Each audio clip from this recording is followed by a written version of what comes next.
Topic है जी वो history of Pakistan from 1947 to 2020। यानी आज हम पाकिस्तान की जो तारीख़ है इसको डिस्कस करने जा रहे हैं टू 1947 से 2020 तक की। तो सबसे पहली बात तो ये है कि ये एक तवील लेक्चर होने लगा है, इसलिए आपने जो है इसे काफ़ी ज़्यादा जो है वो फोकस करके सुनना है और कोशिश ये करनी है कि वन सिटिंग के अंदर से सुने, ताकि आपको जो है वो सारे के सारे इवेंट्स जो हैं वो स्टेप बाय स्टेप जो हैं वो आपको याद रहें कि फ़र्स्ट कौन सा था, सेकंड कौन सा था, थर्ड। इस तरह से जो है आपको पाकिस्तान की हिस्ट्री जो है वो समझने में आसानी होगी। इसके अलावा अगर आप सिंगल जो है इन टॉपिक्स के ऊपर, ये जितने भी टॉपिक्स हैं आपको दिखाई दे रहे हैं, इनके ऊपर वीडियोस देखना चाह रहे हैं तो वो आप प्ले लिस्ट के अंदर जाके वहाँ से देख सकते हैं सिंगल वीडियो भी। तो चलिए स्टार्ट करते हैं और ये जितने भी इवेंट्स हैं इनको हम ब्रीफली जो है वो डिस्कस करते चले जाएंगे।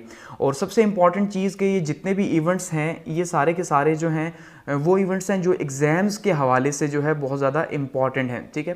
तो उनको हम जो है वो यहाँ पे डिस्कस करेंगे। ये पॉलिटिकल इवेंट्स हरगिज़ नहीं कि हम पॉलिटिकल इवेंट्स को जो है वो बहुत ज़्यादा डिटेल से डिस्कस करें, क्योंकि वो बहुत ज़्यादा कंट्रोवर्शियल होते हैं। आपको पता है पाकिस्तान की हिस्ट्री वैसे भी जो है वो काफ़ी ज़्यादा कंट्रोवर्शियल रही, तो उसको हम बहुत ज़्यादा डेप्थ में डिस्कस नहीं करेंगे। सिर्फ एजुकेशनल इवेंट्स जो हैं जब जो गवर्नमेंट आती रही और उस गवर्नमेंट की जो पॉलिसीज़ रहीं उनको हम डिस्कस करते चले जाएंगे। तो चलिए स्टार्ट करते हैं। सबसे पहले अगर बात की जाए इंट्रोडक्शन में, तो हम इसमें दो पार्ट्स जो हैं वो डिस्कस करेंगे। पार्ट फर्स्ट जो है वो हमारे पास 1947 से लेके 1971 तक है, यानी जब तक जो है वो बांग्लादेश जो है वो पाकिस्तान का हिस्सा रहा, ठीक है। यानी ईस्ट और वेस्ट पाकिस्तान जो है उस टाइम पे थे, तो उस तक की हिस्ट्री। उसके बाद हम डिस्कस करेंगे जो हमारा पाकिस्तान है, जिसे आज का हम पाकिस्तान कहते हैं, या वेस्ट पाकिस्तान जो सिर्फ बचा 1971 की वॉर के बाद, तो उसे हम जो है वो डिस्कस करते चले जाएंगे। अब जैसे मैं कह चुका हूँ कि एजुकेशनल इवेंट्स हैं, हम पॉलिटिकली जो है वो किसी भी के इवेंट के अंदर जो है उस तरह से उसको डिस्कस नहीं करेंगे कि ऐसी कंट्रोवर्सी बने कि जिसमें जो है फिर किसी पार्टी को या हम किसी भी ऐसे इवेंट को जो है जिसमें आप कह लें कि कोई इस तरह के किसी के इमोशंस जो हैं ख़ास करके हर्ट हों। क्योंकि अगर मैं बात करूंगा पीपल्स पार्टी के अगेंस्ट में, तो पीपल्स पार्टी वाले जो है वो फिर इसके ऊपर ऑब्लिगेशन हो सकती है। इसी तरह से अगर बात करता हूँ किसी और पार्टी के ऊपर, तो फिर उसके लिए जो है वो एतराज़ बन सकता है। तो इसलिए हम सिर्फ एजुकेशनल इवेंट्स को यहाँ पे डिस्कस करेंगे। अब अगर बात करें सबसे पहले अर्ली हिस्ट्री ऑफ पाकिस्तान की, तो सबसे पहले अगर बात की जाए तो पाकिस्तान हासिल किया गया 1947 के अंदर, यानी कि 1947 में जो है वो हमने पाकिस्तान को हासिल किया। कहाँ से जी? ब्रिटिश इंडिया से। सबसे इंपॉर्टेंट चीज़, इंडिया से हासिल नहीं किया बल्कि ब्रिटिश इंडिया से हासिल किया। और ब्रिटिश इंडिया जो है वो ब्रिटिशर्स जो हैं उन्होंने क्या किया जी, दो सेपरेट स्टेट्स बनाई, पाकिस्तान और इंडिया 1947 के अंदर, और यहाँ से चले गए। और ये सारे का सारा जो कॉलोनलिज्म का दौर था तकरीबन 200 सालों पर मुश्तमिल इसका खात्मा हुआ। अब सबसे इम्पॉर्टेंट चीज़ ये है कि पाकिस्तान को जो हासिल किया गया वो एक कॉन्स्टिट्यूशनल स्ट्रगल के थ्रू हासिल किया गया। वो किसी फाइट के थ्रू हासिल नहीं किया गया, या जो जंगें हैं वो नहीं लड़ी गई पाकिस्तान के लिए कि भाई हमने पाकिस्तान के लिए जंगें लड़ी, बल्कि एक कॉन्स्टिट्यूशनल फ्रंट्स के ऊपर कायद आज़म ने जो है वो पाकिस्तान की जो है वॉर लड़ी, वहाँ पे उसका मुकदमा लड़ा और हमने इसे हासिल किया। ये बहुत बड़ा एक इवेंट है, क्योंकि नॉर्मली जो आज़ादी है वो हासिल होती है, हम कहते हैं जी आज़ादी खून से हासिल होती है, जंगों से, लेकिन यहाँ पे कॉन्स्टिट्यूशनली जो है वो पाकिस्तान को आज़ादी दिलाई कायद आज़म ने। तो ये एक बहुत बड़ा जो है अपने आप में एक बहुत बड़ा इवेंट रहा 19वीं सेंचुरी का। उसके बाद हमने देखा जी कायद आज़म और लियाकत अली ख़ान जो है, ये दो लीडर्स हमें मिले पाकिस्तान बनने के बाद, जिन्होंने जो है वो दिल और जान से जो है वो पाकिस्तान के लिए सर्व किया। 1948 में कायद आज़म जो है उनका इंतकाल हो गया। 1956 में लियाकत अली ख़ान जो है उनको कत्ल कर दिया गया और वो शहीद हो गए। तो इसका मतलब यहाँ पे जो है हमारी ये जो लीडरशिप थी जो पाकिस्तान बनाने में पेश थी, वो यहाँ पे आके उसको स्टॉप लगा इस जगह पे 1951 के अंदर। अब सबसे पहला इवेंट हमारे पास आता है पाकिस्तान बनने के बाद, वो है जी सर्विसेज ऑफ जिना या जिनाज वीएंस टू पाकिस्तान के। पाकिस्तान के लिए जो कायद आज़म थे उनकी सोच क्या थी, कायद आज़म कैसे पाकिस्तान को देख रहे थे, या उन्होंने क्या क्या किया, क्या क्या सर्विसेज दी। तो सबसे पहले देखिए, अगर बात की जाए बिफोर पाकिस्तान जो है, पाकिस्तान बनने से पहले, तो सबसे पहली बात अभी मैं जैसे कर चुका हूँ कि कायद आज़म ने कॉन्स्टिट्यूशनल जो है वो एक वॉर के थ्रू एक पूरे का पूरा सिस्टम सेट किया और पाकिस्तान को आज़ादी दिलाई।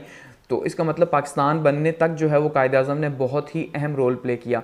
लेकिन उसके बाद जब पाकिस्तान बन गया तो क्योंकि अब नई स्टेट थी, अब नई स्टेट है, नई रियासत है, तो उसमें बहुत ज़्यादा जो है इस टाइम पे मोटिवेशन भी चाहिए, बहुत ज़्यादा जो है वो एडमिनिस्ट्रेटिवली या हर तरह से जो है वो इंतज़ामी तौर पर जो है एक ऐसा लीडर चाहिए जो लीडर जो है वो कौम को आगे लेके जा सके, क्योंकि हालात ऐसे थे कि बहुत ज़्यादा जो है बदली फैली हुई थी। तो ऐसे में जब ख़ास करके मुहाजिरीन जो हैं 65 लाख के करीब जो है वो मुहाजिरीन यहाँ पे आए, जब पाकिस्तान में हिजरत करके आए, तो उसके नतीजे के तौर पे यहाँ पे तो अब देखिए इसकी एग्ज़ाम्पल यूँ लीजिए कि एक घर है, उस घर में 5 लोग जो हैं वो मौजूद हैं, तो ऊपर से जब 50 लोग मज़ीद आते हैं या 15 लोग आ जाते हैं, 20 लोग आ जाते हैं, तो फिर वो घर कैसे जो है अचानक से चलेगा, वो सारे का सारा जो उसका सिस्टम है वो फ्लॉप हो जाएगा। तो इसी तरह से जब इतने ज़्यादा मुहाजिरीन जो हैं वो आए, तो उनको अपसेट करने के लिए यहाँ पे जगह का इकनॉमिकली या हर तरह से जो है बहुत बड़े चैलेंजेस थे। तो ऐसे में कायद-ए-आज़म ने जो है उनको हौसला दिया, लाहौर आके स्पीच की कि भाई अब ये पाकिस्तान आपका है, आपको सेट करना है, ठीक है, और मिल के हमने इसे आगे लेके चलना है। इसी तरह से कायद-ए-आज़म ने जो है वो गवर्नमेंट सर्विस जो है उनको ख़ास करके जो है वो ये ताकीद की कि भाई आप जो हैं वो आवाम के खादिम हैं, तो आपने आवाम की खिदमत करनी है और अपने दरवाजे आवाम के लिए खुले रखने हैं। गो कि आज हम देखते हैं ब्यूरोक्रेसी जो है वो बिल्कुल ही जो है उसका रवैया बिल्कुल इसके अपोजिट है, लेकिन कायद-ए-आज़म की जो अगर स्पीच है उसके हिसाब से देखें तो उन्होंने यही कहा कि भाई आप आवाम के खादिम हैं, न कि आवाम के सरबराह बन बैठे हैं आप। अच्छा, इसी तरह से प्रोविजनलिज्म जो है अगर उसकी बात की जाए नस्ली और लिसानी तासुब की, तो उससे बाज़ ने कहा कि भाई अब आप सिंधी, बलोची, पंजाबी नहीं बल्कि आप जो हैं वो सिर्फ पाकिस्तानी हैं। तो अगर आप सिर्फ पाकिस्तानी हैं तो आपने पाकिस्तानी होके ही चलना है मिलजुल के। इकॉनमी के जो बेसिक प्रिंसिपल्स थे उनको तय किया गया और बताया गया कि भाई इकॉनमी जो है वो हमारी इकॉनमी जो है वो इस्लामिक प्रिंसिपल्स के ऊपर बेस करेगी। अब आपको इसको ज़रा समझना है, क्योंकि कायद-ए-आज़म ने कहा इसलिए इस्लामिक प्रिंसिपल्स के ऊपर बेस करेगी कि अगर हमने पाकिस्तान हासिल किया तो पाकिस्तान हमने इसलिए हासिल किया कि यहाँ पे एक जस्ट इकनॉमिक सिस्टम हो, एक ऐसा सिस्टम जिसमें हर एक को अपॉर्चुनिटीज़ मिल सके, अमीर को भी गरीब को भी जो है वो इसी तरह से अपॉर्चुनिटीज़ मिलें। लेकिन अगर वो वेस्टर्न सिस्टम होगा उसी तरह से तो फिर तो वो इंडिया के अंदर भी मौजूद था, तो वहाँ पे तो कोई फ़ायदा नहीं हो सका मुसलमानों को, इसलिए कहा इस्लाम के ऊपर जो है वो बेस करेगा। और स्टेट बैंक जो है उसका जो है वो आगाज़ किया गया, उसकी इनॉग्रेशन की 1 जुलाई 1948 को कायद-ए-आज़म ने। उसके बाद जी उन्होंने स्टूडेंट्स को एडवाइस की कि भाई आप पाकिस्तान की जो स्ट्रगल थी उसमें तो आपने बहुत ज़्यादा इंपॉर्टेंट रोल प्ले किया, लेकिन अब आपका कोई भी ताल्लुक जो है वो सियासत से या पॉलिटिक्स से नहीं है। अब आपका एक ही काम है और वो है स्टडी, कि आपने सारे का सारा जो फोकस है वो स्टडी के ऊपर करना है और अपनी पढ़ाई के ऊपर तवज्जो देनी है। कायद-ए-आज़म की अगर लीडरशिप की बात की जाए तो कायद-ए-आज़म बहुत ज़्यादा हार्ड वर्किंग थे, बावजूद इसके कि 1940 में जो है वो बीमार हुए, उन्हें टीबी थी, बावजूद उसके उन्होंने इतना ज़्यादा हार्ड वर्क किया, अपनी बीमारी को छुपा के रखा, अपने डॉक्टर को कहा किसी को पता न चलने दे। इवन बाद में कहा भी गया कि अगर हमें पता होता कि कायद-ए-आज़म इतने बीमार हैं तो हम पाकिस्तान को थोड़ा और डिले करते, पाकिस्तान की क्रिएशन को। टीम वर्क जो है कायद-ए-आज़म ने किया शानदार किस्म का, और इसी तरह से कम्युनिकेशन जो है, कम्युनिकेशन के थ्रू जो है वो कायद-ए-आज़म ने किस्म का ये जो कॉन्स्टिट्यूशनल वॉर लड़ी पूरे के पूरे जो है वो इस सब कॉन्टिनेंट के अंदर जो है, तो उसमें बहुत ज़्यादा इंपॉर्टेंट रोल रहा कायद-ए-आज़म का। और कायद-ए-आज़म का जो स्लोगन है यूनिटी, फेथ एंड डिसिप्लिन, ठीक है जी, ये इसीलिए रहा क्योंकि हम जो हैं बहैसियत पाकिस्तानी जो है वो आगे बढ़े, तो इसी प्रिंसिपल के ऊपर जो है वो आगे बढ़े। हर ऑफिस के अंदर आपको ये लिखा हुआ ज़रूर दिखाई देगा कि भाई ईमान, इत्तेहाद और तंजीम, बट अनफॉर्चुनेटली वहाँ पे इसके ऊपर अमल जो है वो नहीं हो रहा। आगे बढ़ते हैं, बात करते हैं सेकंड इवेंट की, इनिशियल प्रॉब्लम्स ऑफ पाकिस्तान। क्या पाकिस्तान बन गया तो पाकिस्तान क्या बन गया तो पाकिस्तान अचानक से बना, क्योंकि 1 साल से भी कम अरसे में ये फ़ैसला हुआ कि भाई पाकिस्तान जो है उसको बनाना है। अब जब इतने कम टाइम में ये फ़ैसला हुआ कि पाकिस्तान जो है या हिंदुस्तान को तकसीम करना है, तो ऐसे में फिर वहाँ पे प्रॉब्लम्स तो होंगे ही होंगे, हर तरह के प्रॉब्लम्स। एक नई स्टेट है तो एक नई स्टेट है तो वहाँ पे कुछ भी नहीं, तो इसका मतलब चैलेंजेस तो होंगे। तो कौन कौन से मेजर चैलेंजेस थे? एडमिनिस्ट्रेटिव प्रॉब्लम्स थे। हमें एडमिनिस्ट्रेटिव में क्या था, गवर्नमेंट ऑफिशियल्स हमारे पास नहीं थे, क्योंकि जब मुत्तहिदा हिंदुस्तान था तो उस टाइम पर भी जो गवर्नमेंट सर्विस थी उसमें हिंदू जो है वो मेजॉरिटी के अंदर थे, जबकि मुसलमान बहुत ही कम तादाद में मौजूद थे, क्योंकि मुसलमान पढ़े लिखे भी कम थे और ऊपर से गवर्नमेंट सर्विसेज के अंदर भी बहुत ज़्यादा कम थे। इसी तरह से गवर्नमेंट बिल्डिंग्स पाकिस्तान के पास मौजूद नहीं थी जहाँ पे पाकिस्तान अपना जो है वो इंतज़ाम चलाता। कराची को जो है वो कैपिटल बनाया गया स्टार्ट में कि भाई कराची जो है वहाँ पे कुछ ना कुछ ऑफिस मौजूद हैं तो उसी से रन किया जाए। एडमिनिस्ट्रेटिव स्ट्रक्चर कोई भी नहीं था। देखिए अब अगर अब बात की जाए एडमिनिस्ट्रेटिव स्ट्रक्चर की, तो अगर ये एक मुल्क है तो एक मुल्क के अंदर जो है वो छोटे छोटे जो है वो सूबे, उसके बाद डिस्ट्रिक्ट्स हैं। तो अगर डिस्ट्रिक्ट्स हैं तो हर डिस्ट्रिक्ट जो है वो सेंटर से जो है वो रन कर रहा है। वहाँ पे अब जैसे DCO साहब मौजूद हैं हमारे और वो उसको रन करते हैं। DPO पुलिस के लिए जो है वो मौजूद हैं। तो पूरे का पूरा एक स्ट्रक्चर है। तो वहाँ पे उस टाइम पे एडमिनिस्ट्रेटिव स्ट्रक्चर ही नहीं था एक नई स्टेट का। उसके अलावा सोशल प्रॉब्लम्स थे। सोशल प्रॉब्लम्स में जैसे कहा कि माइग्रेशंस जो थी वो तकरीबन 65 लाख के करीब जो है वो माइग्रेंट्स पाकिस्तान आए। तो इतनी बड़ी तादाद में एक स्टेट में जब दूसरे लोग जो है माइग्रेट करके आ रहे हैं दूसरे मुल्क से, तो उनको हैंडल करना बहुत ज़्यादा मुश्किल काम था। तो ये भी एक बहुत बड़ा चैलेंज था और ख़ास करके ये इकॉनमी के ऊपर जो है वो बहुत ज़्यादा बर्डन था कि अब इनको जो है वो कैसे हैंडल किया जाए। हेल्थ और मेडिकल के जो इश्यूज़ थे वो बहुत ज़्यादा थे क्योंकि लोग कैंपों के अंदर रह रहे हैं और इसके अलावा आते हुए या ये पूरे का पूरा जो ट्रैवल था इसमें हज़ारों लाखों लोग जो है वो शहीद भी हुए। तो उनकी जो लाशें हैं वो वैसे ही रेलवे स्टेशन के ऊपर, रोडों के ऊपर, कैंप्स के अंदर जो है वो पड़ी रहीं और वहीं गली सड़ती रहीं। तो उससे क्या हुआ कि उससे बहुत ज़्यादा जो है वो मेडिकल के या हेल्थ के इश्यूज़ भी पैदा हुए। और एक नई स्टेट के पास जो एडमिनिस्ट्रेटिव जो है वो सिस्टम नहीं, तो अब मेडिकल के लिए जो है ये हेल्थ के लिए कहाँ से फैसिलिटीज़ जो है वो पैदा की जाएंगी। इसके अलावा पॉलिटिकल प्रॉब्लम्स बहुत ज़्यादा थे।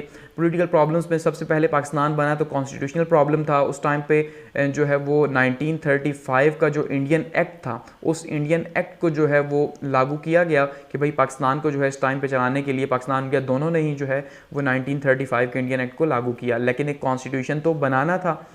उसके बाद कायद-ए-आज़म की डेथ जो है ये अपने आप में एक बहुत बड़ा क्राइसिस था। 11 सितंबर 1998 को जो है वो कायद-ए-आज़म की वफ़ात हुई और कायद-ए-आज़म की वफ़ात के बाद वो जो सारे के सारे काम जो स्पीड अप किए हुए थे वो सारे के सारे वहीं पे रुक गए। वाटर कैनाल का हमारा प्रॉब्लम पैदा हुआ। 1 अप्रैल 1948 को जो इंडिया था उसने क्या किया जी, हमारे जो दरिया आ रहे थे उनका पानी बंद कर दिया। उनका जब पानी बंद किया तो अब ये वो टाइम था 1 अप्रैल का कि आगे फसल की तैयारी का टाइम था। तो ऐसे में जो है वो पानी बंद हुआ तो हमारी फसलों को शदीद नुकसान हुआ। इकॉनमी पहले से नहीं थी, इसमें जो है बहुत ज़्यादा प्रॉब्लम्स पैदा हुए। फिर पाकिस्तान जो है उसने इस प्रॉब्लम को सॉल्व करने के लिए वर्ल्ड बैंक के पास चला गया। तो UN ने जो है इस प्रॉब्लम को सॉल्व किया और फिर इंडस वैसन ट्रीटी जो है 1960 के अंदर जो है ये साइन हुई और इसके तहत ये फैसला किया गया कि भाई जो तीन दरिया हैं ये आपस में बांट लिए जाएं। ब्यास, रावी और सतलज जो है ये इंडिया को दे दिए गए और चनाब, जेहलम और इंडस रिवर जो है या दरिया सिंध जो है ये पाकिस्तान को दे दिया गया। यानी 1960 में इसका फैसला हुआ। उसके बाद सिक्योरिटी प्रॉब्लम्स थे। सिक्योरिटी प्रॉब्लम्स क्योंकि इंडिया तो वैसे ही नहीं चाहता था कि पाकिस्तान जो है वो एक दिन भी चले, तो ऑब्वियसली हमें जो है वो सिक्योरिटी प्रॉब्लम्स बहुत ज़्यादा थे और ख़ास करके कश्मीर की वजह से बहुत ज़्यादा सिक्योरिटी प्रॉब्लम्स पैदा हुए जब कश्मीर की वॉर स्टार्ट हुई। इकोनॉमिक प्रॉब्लम्स की बात की जाए कि इकॉनमी के हवाले से अब नई स्टेट है तो ऑब्वियसली अब जब हर चीज़ की डिस्ट्रीब्यूशन है तो हमारे एसेट्स की भी डिस्ट्रीब्यूशन है कि जो पैसे थे उनको भी तकसीम करना था दो मुल्कों के अंदर कि भाई किसको कितने और किसको कितने। तो पाकिस्तान के हिस्से में जो है वो 75 करोड़ रुपए आए। ठीक है, 75 करोड़ पाकिस्तान के हिस्से में आए, लेकिन इब्तदाई तौर पे पाकिस्तान को सिर्फ 20 करोड़ रुपए दिए गए और उसके बाद जो है वो गांधी जो थे उन्होंने भूख हड़ताल स्टार्ट कर दी इंडिया के अंदर, क्योंकि उनका ये मानना था कि पाकिस्तान को अगर हमने आज़ाद कर दिया तो वहाँ पे भी अब गरीब लोग मौजूद हैं, अगर आप उनको उनका हिस्सा नहीं देंगे तो वहाँ पे लोगों की ज़िंदगी मुश्किल हो जाएगी। तो इस तरह फिर जो है 50 करोड़ जो है वो बाद में मिले और इवन 5 करोड़ का माना ये जाता है कि आज भी जो है वो इंडिया की तरफ हमारे पेंडिंग है। तो अब तो उसकी प्राइस तो खैर 10 गुना बढ़ गई है। तो उस तरह से फिर यही वजह भी बनी गांधी के मानते हैं गांधी के कत्ल होने की, क्योंकि उन्होंने पाकिस्तान के हक़ में आवाज़ उठाई थी। इसी तरह से डिवीजन ऑफ मिलिट्री जो है उसका भी फैसला किया गया और फील्ड मार्शल आर्चलिंग जो है इनको कहा गया कि भाई आप जो है तकसीम करेंगे। कायद-ए-आज़म ये नहीं चाहते थे, कायद-ए-आज़म जजेस जो है इनको पैलन चाहते थे, लेकिन फिर इन्हीं को जिम्मेदारी सौंपी गई कि भाई आप जो है वो इसकी डिस्ट्रीब्यूशन करेंगे। लेकिन फिर क्या हुआ कि जब इन्होंने बहुत तेज़ी से काम किया फील्ड मार्शल साहब ने, तो इंडिया ने जो है वो इन्हें भी चेंज करवा दिया। इंफ्रास्ट्रक्चर बिल्कुल नहीं था, यानी रोडें, सड़कें, टेलीकम्युनिकेशन कुछ भी मौजूद नहीं था एक नई स्टेट के अंदर। तो ऐसे में उसके लिए जो है वो एक दूसरे को लिंक करना भी, एक शहर दूसरा शहर, वो भी बहुत ज़्यादा मुश्किल था। पुअर इंडस्ट्रियल सिस्टम था। 21 यूनिट्स जो हैं वो टोटल पाकिस्तान के हिस्से में आए। इसकी दो बड़े रीजंस थे। एक तो ये था कि पाकिस्तान जो है या ख़ास करके जो मुसलमान हैं उनका जो रवैया रहा हमेशा से, अब भी आप देखिए पैसे के मुतालिक वो ऐसा रहा कि भाई पैसा जो है वो जहन्नुम में लेके जाता है, एक ख़ास सोच है मुसलमानों की। तो उस लिहाज से उन्होंने इंडस्ट्रीज़ बनाई ही नहीं, पैसा बनाया ही नहीं, और जो बनाया तो वो था भी बहुत कम, वो बहुत कम लोग थे, तो बहुत कम यूनिट्स जो हैं पाकिस्तान के हिस्से में आए। ठीक है। दूसरा, लैक ऑफ इकोनॉमिस्ट, जैसा कहा एजुकेशन में पहले ही पीछे थे, तो इकोनॉमिस्ट फिर कहाँ से आते, तो वो भी बहुत बड़ा एक चैलेंज था। बैंकिंग सिस्टम बिल्कुल नहीं था हमारे पास, इसी तरह से इंटरनेशनल ट्रेड नहीं थी, क्योंकि अब स्टेट ही नई नई बन रही है, तो उसमें इंटरनेशनल ट्रेड जो है वो कहाँ से होगी। और ये सारी वो चीज़ें थी जो कि पहले से तकरीबन 100 साल से मुसलमान फेस कर रहे थे, क्योंकि मुसलमानों को उनके राइट्स तो मिल ही नहीं रहे थे कि पाकिस्तान इकनॉमिकली जो है वो ग्रो कर सकते, इसलिए ये चैलेंजेस मौजूद थे। तो ये पाकिस्तान के इनिशियल प्रॉब्लम्स थे। आगे बढ़ते हैं और बात करते हैं एक्सेशन ऑफ स्टेट्स की, कि रियासतें जो हैं इनके इल्हाक की अगर बात करें कि रियासतों को इल्हाक करना था, क्योंकि अब आज़ाद हो चुका था पाकिस्तान और इंडिया, तो उस टाइम पे 562 स्टेट्स जो थी वो प्रिंसली स्टेट्स थी या शाही रियासतें थी, 562 के करीब ये शाही रियासतें थी। अब इनको ये कहा गया कि भाई आप अपनी मर्ज़ी से जिसके साथ भी शामिल होना चाहें शामिल हो जाएं, यानी आप पाकिस्तान के साथ शामिल होना चाहते हैं या इंडिया के साथ शामिल होना चाहते हैं, ये डिसीजन आपका है।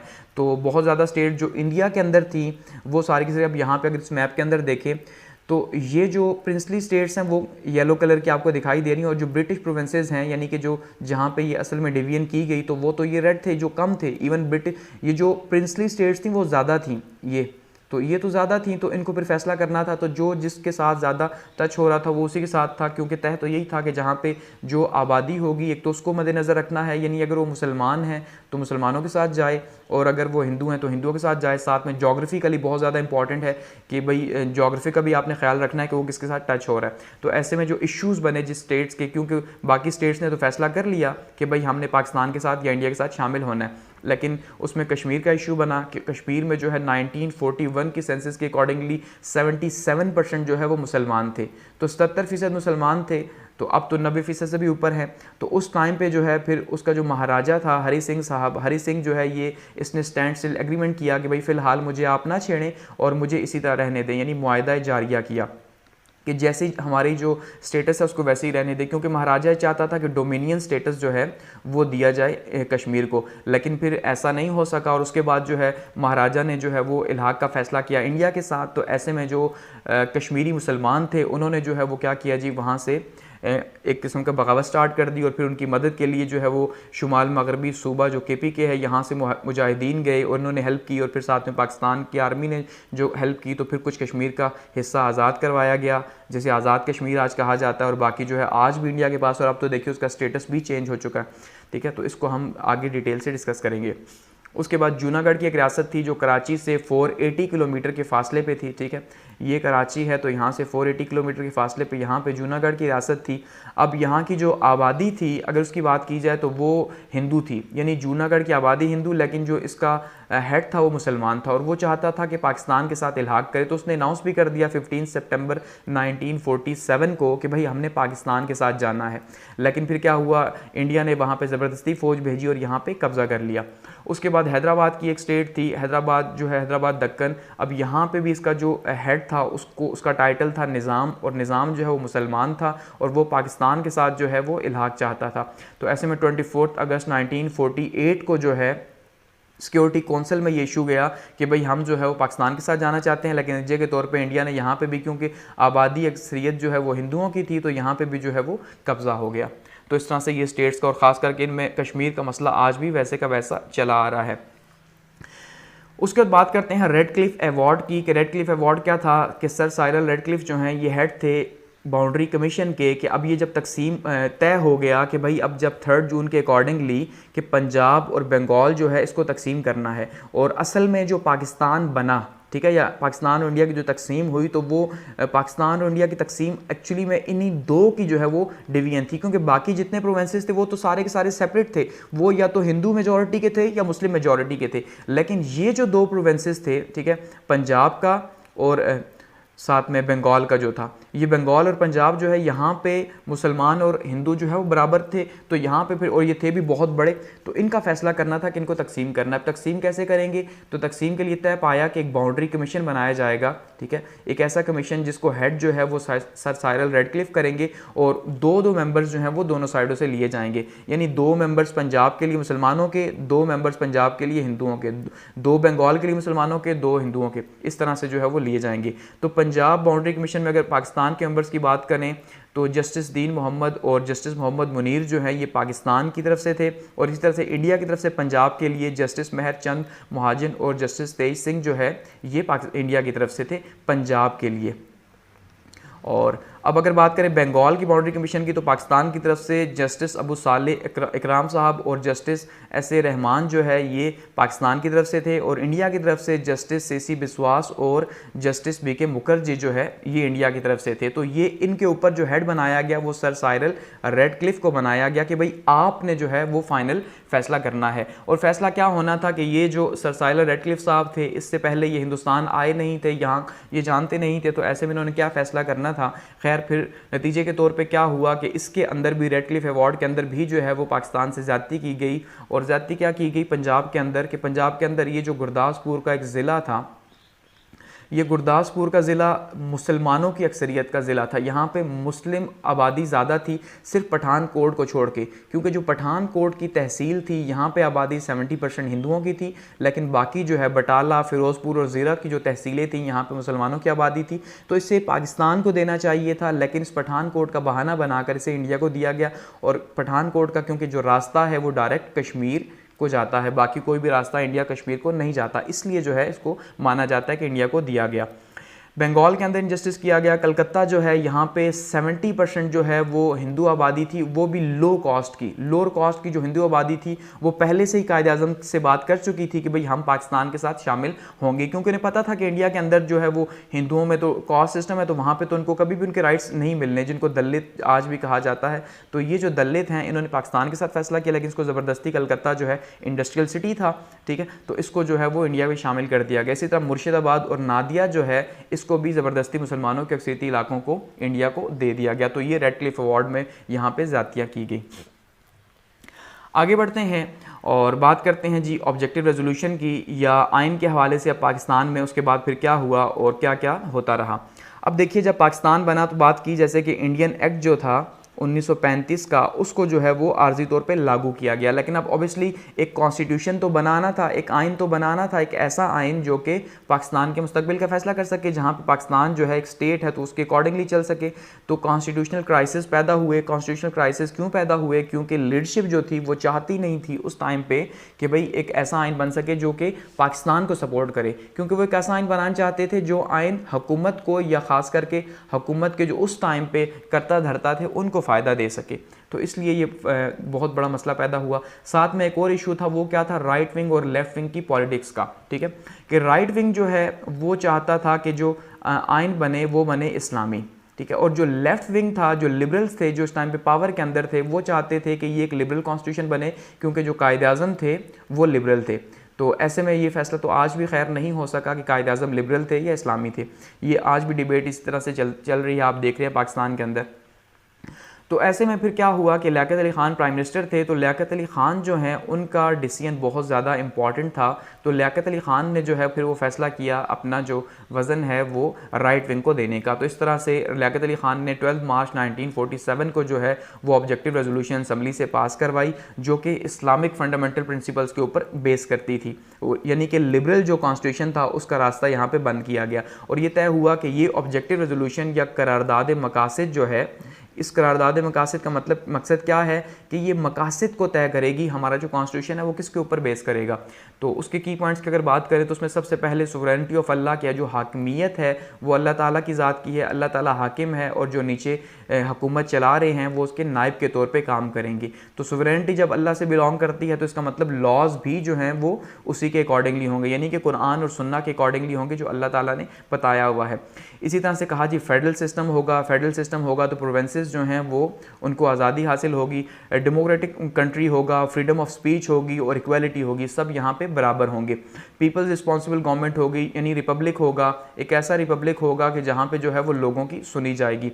माइनॉरिटीज़ जो राइट्स हैं यानी अक़लियतों के हुकूक उनको दिए जाएंगे और वो आज़ाद होंगी, क्योंकि कायदे आज़म को माना जाता है कि उन्होंने 11 अगस्त की जो स्पीच की थी उसके अंदर भी उन्होंने कहा था कि भाई आप जो माइनॉरिटीज़ हैं आप फ्री हैं अपने चर्चेज़ में, मंदिर में, जहाँ पे भी आप जाना चाहें, क्योंकि मुसलमान ख़ुद हिंदुस्तान के अंदर जो है वो रह चुके थे एज ए माइनॉरिटी, तो वो जानते थे कि माइनॉरिटी जो है वो किस तरह से उसको सेटल करना है। इसी तरह फंडामेंटल राइट्स जो हैं वो हर एक के जो बुनियादी हुकूक है, जो एक इंसान पैदा होने के साथ उसके हुकूक होते हैं, ठीक है, उनको प्रोटेक्ट किया गया। फ्री जुडिशरी जो है इसका कहा गया कि जुडिशरी जो है वो फ्री होगी। अगर बात की जाए ऑब्जेक्टिव रेजोल्यूशन की इंपॉर्टेंस की कि इसकी अहमियत क्या थी, तो इसकी अहमियत ये थी कि जो तीनों कॉन्स्टिट्यूशंस आए, उन तीनों कॉन्स्टिट्यूशंस के अंदर इसे जो है वो प्रेम्बल के तौर पे या इब्तदाइया के तौर पे जो है वो शामिल किया गया, और उसके बाद 1973 का जो कॉन्स्टिट्यूशन था उसमें एक अमेंडमेंट करके इसको कॉन्स्टिट्यूशन का हिस्सा बाकायदा बना दिया गया। आगे बढ़ते हैं और बात करते हैं 1951 टू 1956 के पीरियड की। ये एक बहुत ही टफ और बहुत ही क्रिटिकल जो है वो पीरियड था, या पॉलिटिकल इंस्टेबिलिटी का जो है वो पीरियड गुजरा, कि जो सियासी तौर पर सियासत में अदम इस्तेहकाम था बहुत ज़्यादा था इस दौर के अंदर, क्योंकि इस टाइम पे जो है वो लीडरशिप क्राइसिस बहुत शिद्दत से सामने आया। लियाकत अली ख़ान की शहादत के बाद या उनको जब कत्ल कर दिया गया, तो उसके बाद जो है वो जितने भी लीडर्स थे वो सारे के सारे मफाद परस्त थे, तो वो अपनी जो है वो पॉलिटिक्स करते रहे। ऐसे में कॉन्स्टिट्यूशनल क्राइसिस पैदा हुआ, क्योंकि कॉन्स्टिट्यूशन बनाने के लिए किसी ने भी सीरियस एफर्ट्स नहीं की, या की भी तो वो अपने मफाद के लिए बनाने के लिए की, तो लीडरशिप क्राइसिस पैदा हुआ। इस दौरान 4 गवर्नर जनरल पाकिस्तान के थे, कायद आज़म के बाद 3 थे। पहले कायद आज़म थे गवर्नर जनरल, फिर ख्वाजा नाज़मुद्दीन थे, फिर सर ग़ुलाम मोहम्मद साहब थे, फिर सिकंदर मिर्ज़ा जो है वो ये आखिरी जो है वो गवर्नर जनरल भी थे, और यही जो है पाकिस्तान के पहले सदर भी बने, क्योंकि पाकिस्तान का कॉन्स्टिट्यूशन जो है वो 1950 के अंदर जो है वो लागू हुआ। तो उसके बाद अगर बात करें प्राइम मिनिस्टर्स की कि इन 4 सालों के अंदर जो है कितने चेंज हुए, तो 1951 तक तो जो है वो लियाकत अली ख़ान रहे। उसके बाद सर ख्वाजा निज़ामुद्दीन, मोहम्मद अली बोगरा, चौधरी मोहम्मद अली और हुसैन शहीद सहरवर्दी, यानी कि 5 सालों में 4 प्राइम मिनिस्टर जो है वो चेंज हो गए। और यहाँ पे बहुत शदीद किस्म का जो है एक पोलिटिकल इंस्टेबिलिटी पैदा हुई, एक अदम इस्तेहकाम पैदा हुआ। और ये अदम इस्तेहकाम क्यों पैदा हुआ? ये इसी वजह से पैदा हुआ क्योंकि हमारी जो पॉलिटिकल लीडरशिप थी वो एक दूसरे की खींचातानी मसरूफ़ थी। तो ऐसे में मुल्क के ऊपर क्या फोकस हो सकता, इसी दौरान जो है वो फर्स्ट 5 ईयर प्लान भी पाकिस्तान का सामने आ गया, जो 1955 से 1960 तक जो है वो सामने आया, लेकिन ये तकरीबन कोई 1957 के अंदर जो है ये स्टार्ट हुआ और ये फेल हो गया फर्स्ट 5 ईयर प्लान पाकिस्तान का। फिर बात करते हैं इसी दौरान जो है वो 1956 का कॉन्स्टिट्यूशन भी बना, जिसमें जो है वो चौधरी मोहम्मद अली ने जो है वो बहुत इंपॉर्टेंट रोल प्ले किया, क्योंकि इससे पहले जो कॉन्स्टिट्यूशन बना था मोहम्मद अली बोगरा का, उसको भी रिजेक्ट कर दिया गया था। और इस तरह से फिर चौधरी मोहम्मद अली जो है उन्होंने जो कॉन्स्टिट्यूशन बनाया हुसैन शहीद सहरवर्दी के साथ मिलके, तो उस कॉन्स्टिट्यूशन को जो है वो 1956 के अंदर जो है वो लागू किया गया। तो अगर उसकी बात की जाए तो वो 234 आर्टिकल्स हैं उसके, 13 पार्ट्स हैं उसके, और 6 शेड्यूल्स हैं इसके। अगर की फ़ीचर्स की बात की जाए तो सबसे पहले तो ये पार्लियामेंट्री था, ठीक है जी। इसकी अगर नोयत की बात की जाए तो पार्लियामेंट को सुप्रीम इसमें रखा गया, और सुवरेनिटी ऑफ अल्लाह बिल्कुल इसी तरह जैसे ऑब्जेक्टिव रेजोल्यूशन के अंदर था, ठीक है, कि भाई जो हाकिमियत है वो अल्लाह ताला की ज़ात की है। मुल्क का नाम जो है वो इस्लामी जमहूरिया पाकिस्तान रखा गया, ठीक है। इसी तरह से कहा गया जी कि हेड ऑफ़ स्टेट जो है वो मुसलमान होगा, ये उसके लिए शर्त रखी गई। इस्लामिक प्रिंसिपल्स जो हैं उसको शामिल किया गया। इसी तरह से इस्लामिक वे ऑफ लाइफ कहा गया, उसको प्रमोट किया जाएगा, और जितने भी वो प्रैक्टिसेस हैं जो इस्लाम के ख़िलाफ़ हैं उनको जो है वो ख़त्म किया जाएगा। इसी तरह से safe guard of Islamic principles, relations with Islamic countries जो हैं, इस्लामी ममालिक के साथ जो ताल्लुकात हैं उनको जो है वो प्रमोट किया जाएगा, ताकि इस्लामी ममालिक के साथ हमारे रिलेशंस बेहतर हो सके। एक नई ऑर्गेनाइजेशन थी। अच्छा, ऑर्गेनाइजेशन ऑफ ज़कात एंड औकाफ जो है, ज़कात और औकाफ का जो है ये भी ख़ास इंतज़ाम किया गया। इसके अंदर बताया गया कि ख़ास इंतज़ाम किया जाएगा ताकि जो है मुल्क के अंदर से ग़ुरबत का ख़ात्मा किया जा सके। माइनॉरिटीज़ के जो राइट्स थे, अक़लियतों को जो है वो मुकम्मल आज़ादी दी गई, और जुडिशरी को फ्री रखा गया। तकरीबन वही फंडामेंट प्रिंसिपल्स इसके अंदर हमें नज़र आते हैं जो कि ऑब्जेक्टिव रेजोल्यूशन के अंदर जो है वो हमें देखने को मिले, यानी करारदाद मकासद में जो थे तकरीबन वैसे ही हमें 1956 के अंदर देखने को मिलते हैं इस्लामिक क्लॉजेज़। आगे बढ़ते हैं।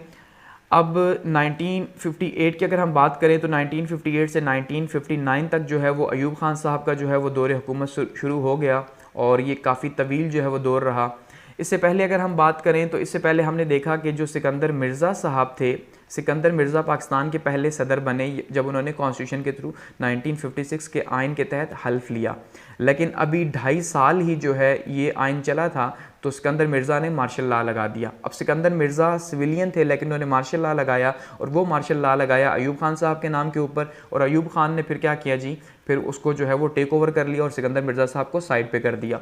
अब उसके बाद क्या हुआ, जब सिकंदर अयूब खान साहब का जो एरा स्टार्ट हुआ तो इसमें जो है वो काफ़ी ज़्यादा तरक्की भी हुई, लेकिन काफ़ी ज़्यादा कंट्रोवर्सीज़ भी सामने आई। तो उसमें सबसे पहले इन्होंने 1973 का जो कॉन्स्टिट्यूशन है उसके ऊपर काम स्टार्ट किया, क्योंकि जब इनकी गवर्नमेंट बनी तो इन्होंने एक कमेटी बना दी जस्टिस शहाब की सरबराही में, शहाबुद्दीन की सरबराही में, कि भाई आप जो है वो कॉन्स्टिट्यूशन के ऊपर काम करें। तो उन्होंने कॉन्स्टिट्यूशन बनाया जिसके अंदर अयूब खान साहब ने अपनी मर्ज़ी से चेंजेस की और सदारती निज़ाम को ताकि उन्हें प्रमोट करना चाह रहे थे, तो उस हवाले से उन्होंने कॉन्स्टिट्यूशन बना के तो उसको जो है वो लागू किया 1962 के अंदर। और इसमें जो सबसे इंपॉर्टेंट अगर फीचर्स की बात की जाए तो इसमें प्रेसिडेंशियल कॉन्स्टिट्यूशन था ये, यानी कि एक सदारती आइन बनाया गया या सदारती निज़ाम लाया गया मुल्क के अंदर। इसी तरह से प्रोविंशियल इटोनॉमी जो थी वो बहुत कम थी इसके अंदर, यानी क्योंकि सदारती था तो जो सूबे थे उनकी खुद मुख्तारी बहुत कम थी, क्योंकि सूबों की खुद मुख्तारी पार्लियामेंट्री सिस्टम के अंदर ज़्यादा होती है, सदारती के अंदर कम। और बीडी सिस्टम जो है वो मुतारिफ़ करवाया गया, यानी बेसिक डेमोक्रेसीज़ का मुतारिफ़ करवाया गया। 80,000 के करीब जो है इनकी तादाद रखी गई कि भाई आप कौंसलर्स को चुनेंगे और वो जो है आगे फिर वो चुनेंगे असम्बलियों के लोगों को। डायरेक्ट इलेक्शंस यानी कि ख़त्म किए गए। इसी तरह से यूनिकैमरल पार्लियामेंट यानी कि यक ऐवानी मुकन्ना जो है वो इंट्रोड्यूस करवाई गई। जुडिशरी जो है सुप्रीम कोर्ट और हाई कोर्ट पर मुश्तमिल थी, इसके अंदर सुवरेनिटी जो है वो उसी तरह से हाकमियत जो है अल्लाह ताला की ज़ात को हासिल थी। इस्लामिक लॉज जो है उसको कहा गया प्रोटेक्ट किया जाएगा। मुल्क का नाम जमहूरिया पाकिस्तान रखा गया, लेकिन जब फिर पब्लिक प्रेशर आया तो फिर अमेंडमेंट करके दोबारा से इस्लामी जमहूरिया पाकिस्तान उसका रखा गया। रिलेशन विद इस्लामिक कंट्रीज़ को कहा गया प्रमोट करेंगे। इसी तरह से इस्लामिक काउंसलिंग जो है कमीशन बनाया गया, यानी इस्लामी नज़रियाती कौंसल जो है वो उसको बनाया गया ताकि वो जितने भी लॉज हैं उनको इस्लाम के मुताबिक जो है वो ढाल सके। और फेडरल सिस्टम जो है इंट्रोड्यूस करवाया गया। फेडरल सिस्टम जो है वो उसमें सूबों की आज़ादी होती है, लेकिन पार्लियामेंट्री सदारती सिस्टम के अंदर वो कम हो जाती है। इसके अलावा अयूब खान साहब ने जो है वो रिफॉर्म्स का एजेंडा उठाया कि भाई रिफॉर्म्स जो है मुल्क के अंदर लेके आनी है, क्योंकि फर्स्ट 5 ईयर प्लान जो था वो फेल हो चुका था। तो फर्स्ट 5 ईयर प्लान फेल हुआ तो सेकंड 5 ईयर प्लान जो था वो 1960 टू 1965 का था। और जो सेकंड 5 ईयर प्लान था ये बहुत शानदार किस्म का कामयाब रहा। इवन पाकिस्तान की हिस्ट्री में यही एक ऐसा जो है वो रहा, एक ऐसा जो है प्लान रहा जो बहुत ज़्यादा कामयाब हुआ। बाकी तकरीबन जो है वो फेल हुए या वो अपने टारगेट्स अचीव नहीं कर सके। अब रिफॉर्म्स में इन्होंने कौन कौन सी रिफॉर्म्स लेके आए? एग्रीकल्चर रिफॉर्म्स लेके आए, इकनॉमिक रिफॉर्म्स लेके आए, सोशल रिफॉर्म्स लेके आए।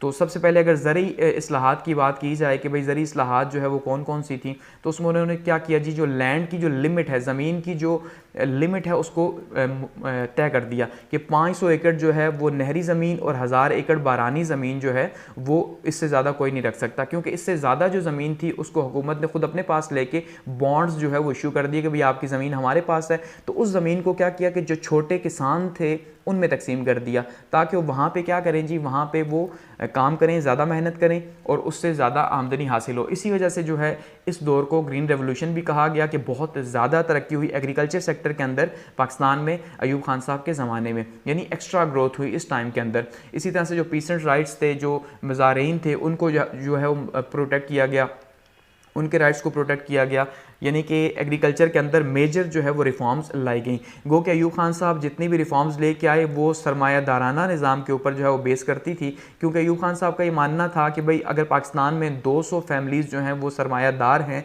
तो इनको मज़ीद टैक्सेस दिए जाएँ अवाम के पैसों के और इनको कहा जाए आप बिज़नेस बनाएं, तो उसके नतीजे के तौर पे क्या होगा कि ये जॉब्स जो है वो क्रिएट करेंगे। तो इसी वजह से अयूब खान साहब के ऊपर इल्ज़ाम लगता है कैपिटलिज़म का कि भाई इन्होंने कैपिटलिज़म को या 200 फैमिलीज़ को फीड किया, उनको प्रमोट किया और आज वो पाकिस्तान की करता धरता बनी बैठी हैं। लेकिन वो उस टाइम पर उन्होंने सोचा कि उनको यही सोल्यूशन नज़र आया कि भाई गरीब लोगों को तो पैसे देने का फ़ायदा है नहीं, तो अमीरों को दिया जाए तो वो बिज़नेस बनाएंगे और उससे जॉब क्रिएट होंगी। इकनॉमिक रिफॉर्म्स के अंदर इकनॉमिक्स रिफॉर्म्स भी की गई और उसमें जो है वो डिकेड और डेवलपमेंट का नाम दिया गया इसको, क्योंकि इसमें भी इंडस्ट्रीज़ ने, स्मॉल और लार्ज इंडस्ट्रीज़ ने बहुत ज़्यादा ग्रोथ की। इवन इंडस्ट्रियल जो हमारे जितने भी बने हैं स्टेट्स बनी हैं वो उसी टाइम पे जो अयूब खान साहब के ज़माने में बनाई गई, तो ये बहुत ज़्यादा तरक्की हुई इंडस्ट्रीज़ के अंदर भी और पाकिस्तान ने बहुत ज़्यादा ग्रोथ की इस टाइम पर इंडस्ट्रीज़ के अंदर, एग्रीकल्चर के अंदर, इंडस्ट्रीज़ के अंदर। और सोशल रिफॉर्म्स की अगर बात की जाए तो 1961 के अंदर यानी 1961 में एक ऑर्डिनेंस पास किया गया और उसमें जो मैरिज है उसकी रजिस्ट्रेशन को जो है वो यूनियन काउंसिल के अंदर लाजमी करार दिया गया कि भाई आपने उसको एक तो रजिस्टर करना है, दूसरा जब आप दूसरी शादी करेंगे तो पहली जो आपकी बीवी है उसकी इजाज़त जो है वो ज़रूरी है, पहली बीवी इजाज़त देगी तब दूसरी शादी होगी, अदरवाइज़ नहीं हो सकती। और जो डाइवोर्स का सिस्टम था, जो तलाक थी, जो 3 तलाक़ें थी उनको बैन किया गया, ठीक है, और 3 तलाक़ों के सिस्टम को बैन किया गया। उसके बाद जी आर्बिट्रेशन कौंसिल जो है वो मसालियाती एक कौंसिल बनाई गई और ये मसालियाती कौंसिल क्या थी कि अगर मियाँ बीवी के जो झगड़े हैं, ठीक है, वो मियाँ बीवी के जो झगड़े हैं उनको जो है वो वहीं पे इस आर्बिट्रेशन काउंसिल के अंदर ही लेके जाएं और यहाँ पे सॉल्व किया जाए उनको अफवाह तफहीम से, बजाय इसके कि उनको कोर्ट्स में लेके जाया जाए या आगे कहीं और लेके जाया जाए। तो ये अयूब खान साहब का एरा गुजरा। अब अगर बात करें मज़ीद कि इसके अंदर क्या क्या हुआ, तो 1965 के इलेक्शंस हुए और ये इलेक्शंस जो थे वो 2 जनवरी 1965 को हुए, जो कि इनडायरेक्ट इलेक्शंस थे। ठीक है जी, क्योंकि जैसे मैं बता चुका हूँ बीडी सिस्टम के तहत हुए तो इनडायरेक्ट ही थे। अब इसमें एक साइड पे फातिमा जिन्ना थी और दूसरी साइड पे अयूब खान थे। अब फातिमा जिन्ना गो के जो कंजर्वेटिव जो मुस्लिम लीग थी, एक तो सॉरी जो कंजर्वेटिव पार्टीज़ थी, वो कंजर्वेटिव पार्टीज़ जो है यानी कि जो इस्लामी पार्टीज़ थी, उन्होंने भी फातिमा जिन्ना को जो है अपना मेंबर बनाया था। गो कि उनके लिए बहुत मुश्किल था कि एक औरत को जो है वो नॉमिनेट करें, क्योंकि सामने अयूब खान से मुकाबला था। तो जानते थे वो सारे के सारे कि भाई ये बीडी सिस्टम है, इसीलिए क्योंकि धांधली की जाए तो उन्होंने फातिमा जिन्ना को मुश्तरका तौर पर जो है वो अपना कैंडिडेट नॉमिनेट किया और दूसरी साइड पर अयूब खान थे। तो उसके नतीजे के तौर पर अब क्या हुआ जी, यानी एक साइड पे कन्वेंशनल मुस्लिम लीग और दूसरी साइड पे कंबाइंड अपोजिशन थी, और नतीजा क्या निकला कि अयूब खान साहब ने ही जीतना था और अयूब खान साहब ही जो है वो जीते सिलेक्शन के अंदर। इस तरह से दोबारा से उनकी हुकूमत जो है वो आगे कैरी ऑन हुई। इसके बाद जो है वो क्या हुआ, 1965 की वॉर जो है वो स्टार्ट हो गई। 1965 की वॉर जो है वो इंडिया और पाकिस्तान के बीच में तकरीबन 17 रोज़ा ये जो जंग चली और इसमें पाकिस्तान की जो जीत हुई। अब इंडियन साइड ये कहती है कि इंडिया जो है उसको कामयाबी मिली और पाकिस्तान ये कहता है कि पाकिस्तान को इसमें कामयाबी मिली। तो यहाँ पे आप ये देखिए एक न्यूज़पेपर जो है ये द ऑस्ट्रेलियन न्यूज़पेपर है, तो इसमें इन्होंने जो हेडिंग बनाई हुई है वो क्या है, पाकिस्तानी विक्ट्री। ठीक है कि और साथ में उन्होंने बताया हुआ है कि वर्ल्ड वॉर सेकंड जो है उसके बाद टैंकों की सबसे बड़ी जो लड़ाई है वो चवंडा सेक्टर पे यहाँ पे पाकिस्तान और इंडिया के बीच में हुई। इसके अलावा कभी भी इतनी बड़ी जो है टैंकों की लड़ाई नहीं हुई। तो इसमें पाकिस्तान ने 65 की वॉर में कामयाबी हासिल की। और अब इसके बाद क्या हुआ कि 65 की वॉर के बाद कुछ टेरिटरीज पाकिस्तान की इंडिया के पास चली गई, यानी कि कुछ सरहदें इंडिया के पास चली गई और कुछ पाकिस्तान के पास आ गई। तो इस पर फिर ताशकंद डिक्लेरेशन हुआ, यानी मुआहिदा ताशकंद हुआ। अब ये जो ताशकंद का मुआहिदा था ये उज़्बेकिस्तान के अंदर हुआ, जो उस टाइम पे रशिया का पार्ट था। ठीक है, या सोवियत यूनियन का जो है वो पार्ट था। तो यहाँ पे लाल बहादुर शास्त्री जो है वो इंडिया के प्राइम मिनिस्टर थे और पाकिस्तान की तरफ से अयूब खान साहब थे। और यहाँ पे जो है मुआहिदा क्या हुआ कि भाई जो आपने टेरिटरीज एक दूसरे की ली हुई हैं वो वापस कर दें। तो इस मुआहिदे को जो है वो पीसफुल डिक्लेरेशन था, इसको दोनों साइडों से किया गया और ये 10 जनवरी 1966 को जो है ये मुआहिदा हुआ। अब मुआहिदा तो हो गया, लेकिन मुआहिदे के नतीजे के तौर पे उसके बाद क्या हुआ कि जो जुल्फ़िकार अली भुट्टो साहब थे, जुल्फ़िकार अली भुट्टो उस टाइम पे जो है वो फॉरेन मिनिस्टर थे अयूब खान के, तो उन्होंने क्या किया, रिज़ाइन कर दिया इसके ऊपर। क्यों? क्योंकि उनका ये मानना था कि ये जो मुआहिदा है ये असल में पाकिस्तान की शिकस्त है, कि पाकिस्तान ने जो इस वॉर के अंदर कामयाबी हासिल की थी अयूब खान ने उसको दोबारा से नाकामी में बदल दिया इस मुआहिदे के थ्रू। ठीक है, तो इस वजह से उन्होंने क्या किया, रिज़ाइन कर दिया और रिज़ाइन करके अयूब खान के अगेंस्ट जो है वो एक मूवमेंट स्टार्ट कर दी और अपनी पीपल्स पार्टी जो है उसकी बुनियाद भी साथ में रख दी, पाकिस्तान पीपल्स पार्टी की। इस तरह से फिर जब भुट्टो साहब की मूवमेंट चली तो भुट्टो साहब जो है उनकी जितनी भी जो पावर थी वो आहिस्ता आहिस्ता ख़त्म होना स्टार्ट हो गई, जो चार्म था वो ख़त्म हुआ और अयूब खान साहब का एरा भी ख़त्म हो गया। अयूब खान ने बहुत कोशिश की अपनी गवर्नमेंट को बचाने की, गोलमेज कॉन्फ्रेंस बिठाई गई, लेकिन उसका कोई सोल्यूशन नहीं निकल सका। इस तरह फिर क्या हुआ जी, 25 मार्च 1969 को जो है वो इनका एरा जो है वो एंड हो गया और मार्शल लॉ जो है वो एक और नया मार्शल लॉ लगा जनरल याहिया साहब का। इन्होंने जो है वो 1969 टू 1971 यानी 2 साल जो है इनकी हुकूमत रही। और अगर बात की जाए 26 मार्च 1969 से इनकी हुकूमत जो है वो उसका आगाज़ हुआ। आगा मोहम्मद याहिया ख़ान साहब जो हैं इनके ऊपर काफ़ी ज़्यादा तनकीद भी की जाती है कि इन्हीं की वजह से जो है पाकिस्तान जो है वो 2 हिस्सों के अंदर तकसीम हो गया, क्योंकि ये शख्स जो है माना जाता है कि किसी भी तौर पे ना फ़ौज का सरबराह बनने के काबिल था और ना ही मुल्क का सरबराह बनने के काबिल था। और बहुत ज़्यादा इल्ज़ामात याहिया ख़ान साहब के ऊपर लगते हैं जिनको हम यहाँ पर अभी डिस्कस नहीं करेंगे। आगे बढ़ते हैं और बात करते हैं जी याहिया खान के पीरियड की कि जो 2 साल हैं इन्होंने क्या कारनामे किए। सबसे पहले तो इन्होंने क्या किया जी, इनका जो पर्पस था मार्शल लॉ का, इन्होंने ये कहा कि भाई हमने इंतखाबात करवाने हैं, यानी हमने इलेक्शंस जो हैं वो करवाने हैं। तो इलेक्शंस करवाने हैं तो उसके लिए अब क्या था, क्योंकि कॉन्स्टिट्यूशन जो 1962 का था मार्शल लॉ की वजह से वो तो अब बैन हो चुका था, तो अब ऐसे में इलेक्शंस किसके थ्रू होंगे। तो उन्होंने फिर क्या किया, एक LFO लीगल फ्रेमवर्क ऑर्डिनेंस जो है पास किया और इसके तहत जो है वो इलेक्शंस करवाए गए ताकि इलेक्शंस जो है वो किसी लॉ के तहत तो हो सके। तो फिर इसके तहत इलेक्शंस हुए। 1970 के इलेक्शंस थे, पीपल्स पार्टी थी एक साइड पे और दूसरी साइड पे अवामी लीग थी, यानी और भी पार्टीज़ थी, लेकिन जो मेजर जो कंपटीशन था एक साइड पे जुल्फ़िकार अली भुट्टो साहब का था ठीक है। और दूसरी साइड पे जो है वो शेख मुजीबुर रहमान साहब जो है उनका कंपटीशन था। अब ऐसे में जो शेख मुजीबुर रहमान थे, इनका स्लोगन तो बहुत जो है वो वाज़ेह था। क्या था कि भाई ये जो है वो बांग्लादेश यानी कि जो बंगाल है उसको आज़ादी दिलाना चाहते थे या उसकी इटॉनमी की बात करते थे, क्योंकि ये पाकिस्तान से पहले ही बहुत ज़्यादा नाराज़ थे या मगरबी पाकिस्तान मशरक़ी पाकिस्तान में बहुत ज़्यादा जो है वो नाराज़ थे। इसी वजह से शेख मुजीबुर रहमान इतने बड़े लीडर बने थे क्योंकि पाकिस्तान के खिलाफ स्पीचेस कर करके। और दूसरी साइड पर जुल्फ़िकार अली भुट्टो जो है उनकी पॉपुलैरिटी यहाँ पर बहुत ज़्यादा थी, पब्लिक बहुत ज़्यादा इन्हें मानती थी। और जो इलेक्शन हुए ये फ्री एंड फेयर इलेक्शन हुए, नतीजे के तौर पर जो हमारा वेस्ट पाकिस्तान था यहाँ पे जुल्फ़िकार अली भुट्टो साहब की पीपल्स पार्टी ने कामयाबी हासिल की, और दूसरी साइड पे जो है वो ईस्ट पाकिस्तान था, वहाँ पे जो है वो शेख मुजीबुर रहमान साहब ने कामयाबी हासिल की। और इस तरह फिर जो है वो स्लोगन लगा वहाँ तुम यहाँ हम। तो नतीजे के तौर पे क्या हुआ, शेख मुजीबुर रहमान साहब को हुकूमत मिलनी चाहिए थी, लेकिन याह्या खान ने हुकूमत जो है वो जुल्फ़िकार अली भुट्टो के हाथ चढ़ा दी। क्यों? क्योंकि वो ये चाहते थे कि जो ईस्ट पाकिस्तान है उसके किसी लीडर को ये हुकूमत ना मिल सके, उन्हें वो गद्दार समझते थे। इसके अलावा जो शेख मुजीबुर रहमान थे वो इन 6 पॉइंट्स के ऊपर जो है वो इलेक्शन लड़ रहे थे, तो इसलिए उनको गवर्नमेंट देना भी जो है वो बहुत ज़्यादा एक मुश्किल डिसीजन था, क्योंकि वो तो चाहते ही ये थे कि जो बंगाल है उसको सेपरेट किया जाए। अब वो 6 पॉइंट्स कौन से थे? सबसे पहले शेख मुजीबुर रहमान ने डिमांड की प्रोविंशियल ऑटोनॉमी की, कि मुकम्मल सूबाई खुद मुख्तारी दी जाए, कि सूबे जो हैं वो मुकम्मल तौर पर खुद मुख्तार होने चाहिए। अब कैसे खुद मुख्तार होंगे और दूसरा किस तरह से उन्हें करेंगे? एक तो ट्रेड इंडिपेंडेंस दी जाए, यानी इकोनॉमिकली उनको आज़ाद किया जाए, वो अपनी ट्रेड खुद कर सके।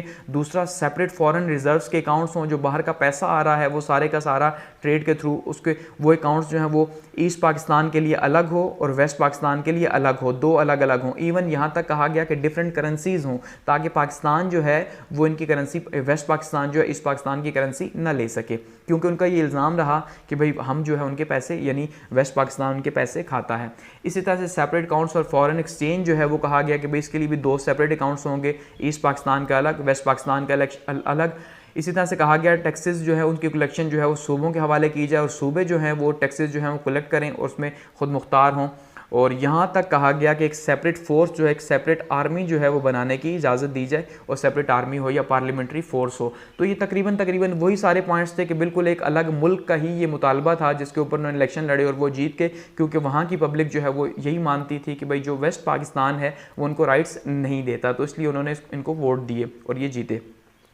फिर क्या हुआ कि 1971 की वॉर जो है वो स्टार्ट हो गई इंडिया और पाकिस्तान के बीच में, और दूसरी साइड पे जो बांग्लादेश था वहाँ पे यानी कि जो बंगाल था उसमें जो उसकी बांग्लादेश लिबरेशन आर्मी थी उसकी हेल्प की रॉ ने या इंडिया ने फुल टाइम उसकी जो है वो सपोर्ट की, और नतीजे के तौर पे जो है पाकिस्तान आर्मी के ख़िलाफ़ ऑपरेशन स्टार्ट हो गया। पहले पाकिस्तान आर्मी ने ऑपरेशन स्टार्ट किया, उसके बाद उनके अगेंस्ट पे स्टार्ट हुआ, फिर जो एक वॉर में कन्वर्ट हो गया, और इस तरह पाकिस्तान और इंडिया की जो है वो वॉर हुई, और इस तरह से बांग्लादेश हमसे जुदा हो गया या बंगाल हमसे जुदा हो गया। अब 1971 की वॉर के नतीजे के तौर पे बांग्लादेश बना, और हमारे जो 93,000 के करीब जो है वो सिविलियन और फौजी जो है वो इंडिया के प्रिजनर कैदी बने, यानी कि उनके कैदी बने और जंगी कैदी बने इंडिया के।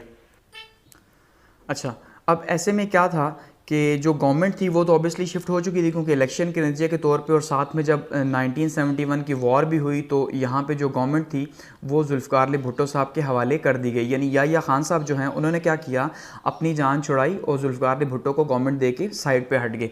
अब जुल्फ़िकार अली भुट्टो के ये सर था कि वो जो है ये 93,000 जो है वो कैदी लेके आएँ, और साथ में ये जो पाकिस्तान और इंडिया के जो रिलेशंस हैं इनको नॉर्मल करें। ठीक है। अब अगर सबसे पहले आगे बढ़ने से पहले हम बात करें कॉजेज़ क्या थे, क्या वजूहात थी जिसकी वजह से ईस्ट पाकिस्तान या मशरक़ी पाकिस्तान हमसे जो है वो जुदा हुआ, तो उसमें देखिए मशरक़ी पाकिस्तान की अगर हम बात करें कि जुदाई की, तो हम जितने भी रीज़न्स देखेंगे वो सारे के सारे रीज़न्स जो हैं वो हमें अपनी साइड पे दिखाई देंगे कि भाई हमने जो है वो उनके साथ ज़्यादती की, और हमारी वजह से जो है वो यानी ये जो वेस्ट पाकिस्तान है इसका जो रवैया था, इसके रवैये की वजह से, इसके एटीट्यूड की वजह से वो हमसे जुदा हुआ। तो उसमें सबसे पहली बात अगर हम देखें तो जोग्राफिकल डिस्टेंस था। ये एक हकीकत थी कि एक साइड पे जो है वो वेस्ट पाकिस्तान है और दूसरी साइड पे जो है वो ईस्ट पाकिस्तान है। अब यहाँ पे वेस्ट पाकिस्तान और यहाँ पे ईस्ट पाकिस्तान, तो बीच में जो है वो इंडिया है। तो ये 1600 किलोमीटर का आलमोस्ट जो है वो डिस्टेंस है और यहाँ से ज़मीनी राब्ता भी कोई नहीं। तो ऐसे में जो है दो मुल्क, एक ऐसा मुल्क जिसके एक पार्ट यहाँ पे हो एक पार्ट यहाँ पे हो, तो उसको रन करना वैसे ही बहुत ज़्यादा मुश्किल है। और वो भी एक ऐसा मुल्क जहाँ पे बिल्कुल ही जो है वो उनका स्ट्रक्चर ही डिफरेंट हो, क्योंकि यहाँ पे जो है वो पंजाबी मेजॉरिटी के अंदर 70%, तो यहाँ बंगाली 70% मेजॉरिटी के अंदर हैं, क्योंकि तकसीम भी इन्हीं की हुई थी। जब पाकिस्तान जो है वो बना था तो 3 जून के अकॉर्डिंगली जो है पंजाब और बंगाल को ही तकसीम किया गया था पाकिस्तान बनाने के लिए। तो सबसे पहला एक तो ये रीज़न था। दूसरा लैंग्वेज इशू था कि यहाँ पे पंजाबी थी अगर 70%, तो यहाँ पे बंगाली बोली जाती थी, तो इसका मतलब ये भी एक बहुत बड़ा इशू रहा। उसके अलावा बात की जाए अगर डेमोक्रेटिक राइट्स जो थे, यानी कि जो जमहूरी जो उनके हुकूक थे वो उनको नहीं मिले। उनके हुकूक क्यों नहीं मिले? क्योंकि जितनी भी पावर रही है 90% तक वो सारी की सारी हुकूमत की जो पावर थी वो वेस्ट पाकिस्तान के पास थी हमेशा से। इवन जो ईस्ट पाकिस्तान है या जो बंगाली हैं, ये जो बंगाली ये हमेशा से इल्ज़ाम लगाया करते थे कि भाई पंजाबी जो हैं इन्होंने हुकूमत को टेक ओवर किया हुआ है। इवन फ़ौज के अंदर भी 70% पंजाबी, और ये अब भी इल्ज़ाम लगाया जाता है जैसे कि और बंगाली जो है वो कहते हैं हमें पीछे छोड़ा गया, और फ़ौज के अंदर भी वही हैं, ब्यूरोक्रेसी के अंदर भी वही हैं, और उनका रवैया जो है वो बंगालियों से बहुत ज़्यादा जो है वो रेसिज्म पर मबनी है। तो ये एक हकीकत भी थी उस टाइम पे। इंडियन इन्वॉल्वमेंट जो है वो बहुत ज़्यादा इंपॉर्टेंट है, क्योंकि इंडिया जो है वो कभी चाहता ही नहीं था कि पाकिस्तान एक साथ रह सके, इसलिए इंडिया जो है या रॉ जो है वो फुल टाइम हेल्प जो है वो करती रही BLA की, जो कि लिबरेशन आर्मी बनाई थी इसने बंगाल ने, तो उसकी भी हेल्प करती रही, उसको फंडिंग करती रही, उनकी ट्रेनिंग होती रही, और पाकिस्तान की आर्मी के ऊपर अटैक्स होते रहे। तो इस वजह से ये भी एक बहुत बड़ा कॉज था। BLA ने जो रोल प्ले किया, इकनॉमिक राइट्स उनको जो है वो नहीं मिलते थे, यानी यहाँ तक माना जाता है कि शेख मुजीबुर रहमान जो है वो जब यहाँ पे ईस्ट पाकिस्तान में आए तो उन्होंने इस्लामाबाद में जो सड़कें हैं उसको यूँ सूंघा और सूंघ के कहा कि मुझे यहाँ से पटसन जो है उसकी बू आती है, क्योंकि उनका ये मानना था कि पटसन उनकी बेसिक इकॉनमी, और पूरी दुनिया के अंदर पटसन सबसे ज़्यादा बांग्लादेश के अंदर ये भी पैदा होती है। तो उनका ये कहना था कि जो पटसन है ये हमारी है, लेकिन इसका पैसा जो है वो वेस्ट पाकिस्तान अपने ऊपर लगा रहा है, अपनी रोडों की डेवलपमेंट्स के ऊपर लगा रहा है, हमारे ऊपर नहीं लगा रहा। इसी तरह से आर्मी ऑपरेशन जो था इसने एक बहुत मेजर रोल जो है वो प्ले किया। आर्मी ऑपरेशन यानी जो पाकिस्तान ने जो है वो आर्मी ऑपरेशन स्टार्ट किया था, तो पाकिस्तान ने आर्मी ऑपरेशन स्टार्ट किया ऑपरेशन सर्च लाइट के नाम से, ठीक है। ये ऑपरेशन जो है मार्च से लेके मई तक जो है वो चला, ठीक है। और ये ऑपरेशन जो है, इस ऑपरेशन में आप कह लें कि पाकिस्तान आर्मी का बहुत ही नेगेटिव रोल, बहुत मनफी रवैया रहा इसके अंदर, यानी कि यहाँ तक कि बहुत से इल्ज़ामात लगते हैं, रेप के इल्ज़ामात भी लगते हैं कि भाई जो पाकिस्तान आर्मी है उसने मस्जिदों में घुस घुस के जो है वो ख़वातीन का रेप किया, और इसके अलावा बहुत से मज़ीद इल्ज़ामात लगाए जाते हैं। प्रोफेसर्स को कत्ल किया गया, ढाका यूनिवर्सिटी में जो है रात के टाइम पे अटैक किया गया, और बहुत सी ऐसी स्टोरीज़ मिलती हैं इस टाइम पे जो पाकिस्तान आर्मी के लिए बहुत ज़्यादा नेगेटिव रहीं। और उसके अगेंस्ट में जो है फिर जब उनके दिल में इतनी ज़्यादा नफ़रत पैदा होगी हमारी पाकिस्तान आर्मी के लिए, तो उन्होंने क्या किया जी, उन्होंने फिर BLA ने अगेंस्ट में कार्रवाइयाँ स्टार्ट कर दी, और उसके इंजे के तौर पर जो है वो एक वॉर स्टार्ट हुई। इसके अलावा लैक ऑफ एडमिनिस्ट्रेटिव अथॉरिटी, वो जैसे कहा कि भाई जितना भी जो कंट्रोल था वो सारे का सारा कंट्रोल वेस्ट पाकिस्तान के पास था, ईस्ट पाकिस्तान के पास कंट्रोल नहीं था। इस वजह से भी उनके दिलों में नफरत थी कि भाई हम हैं तो पाकिस्तानी, लेकिन हमें हमारे पॉलिटिकल राइट्स भी नहीं मिल रहे। तो ये कुछ कॉजेज़ थे बांग्लादेश की अलहदगी के।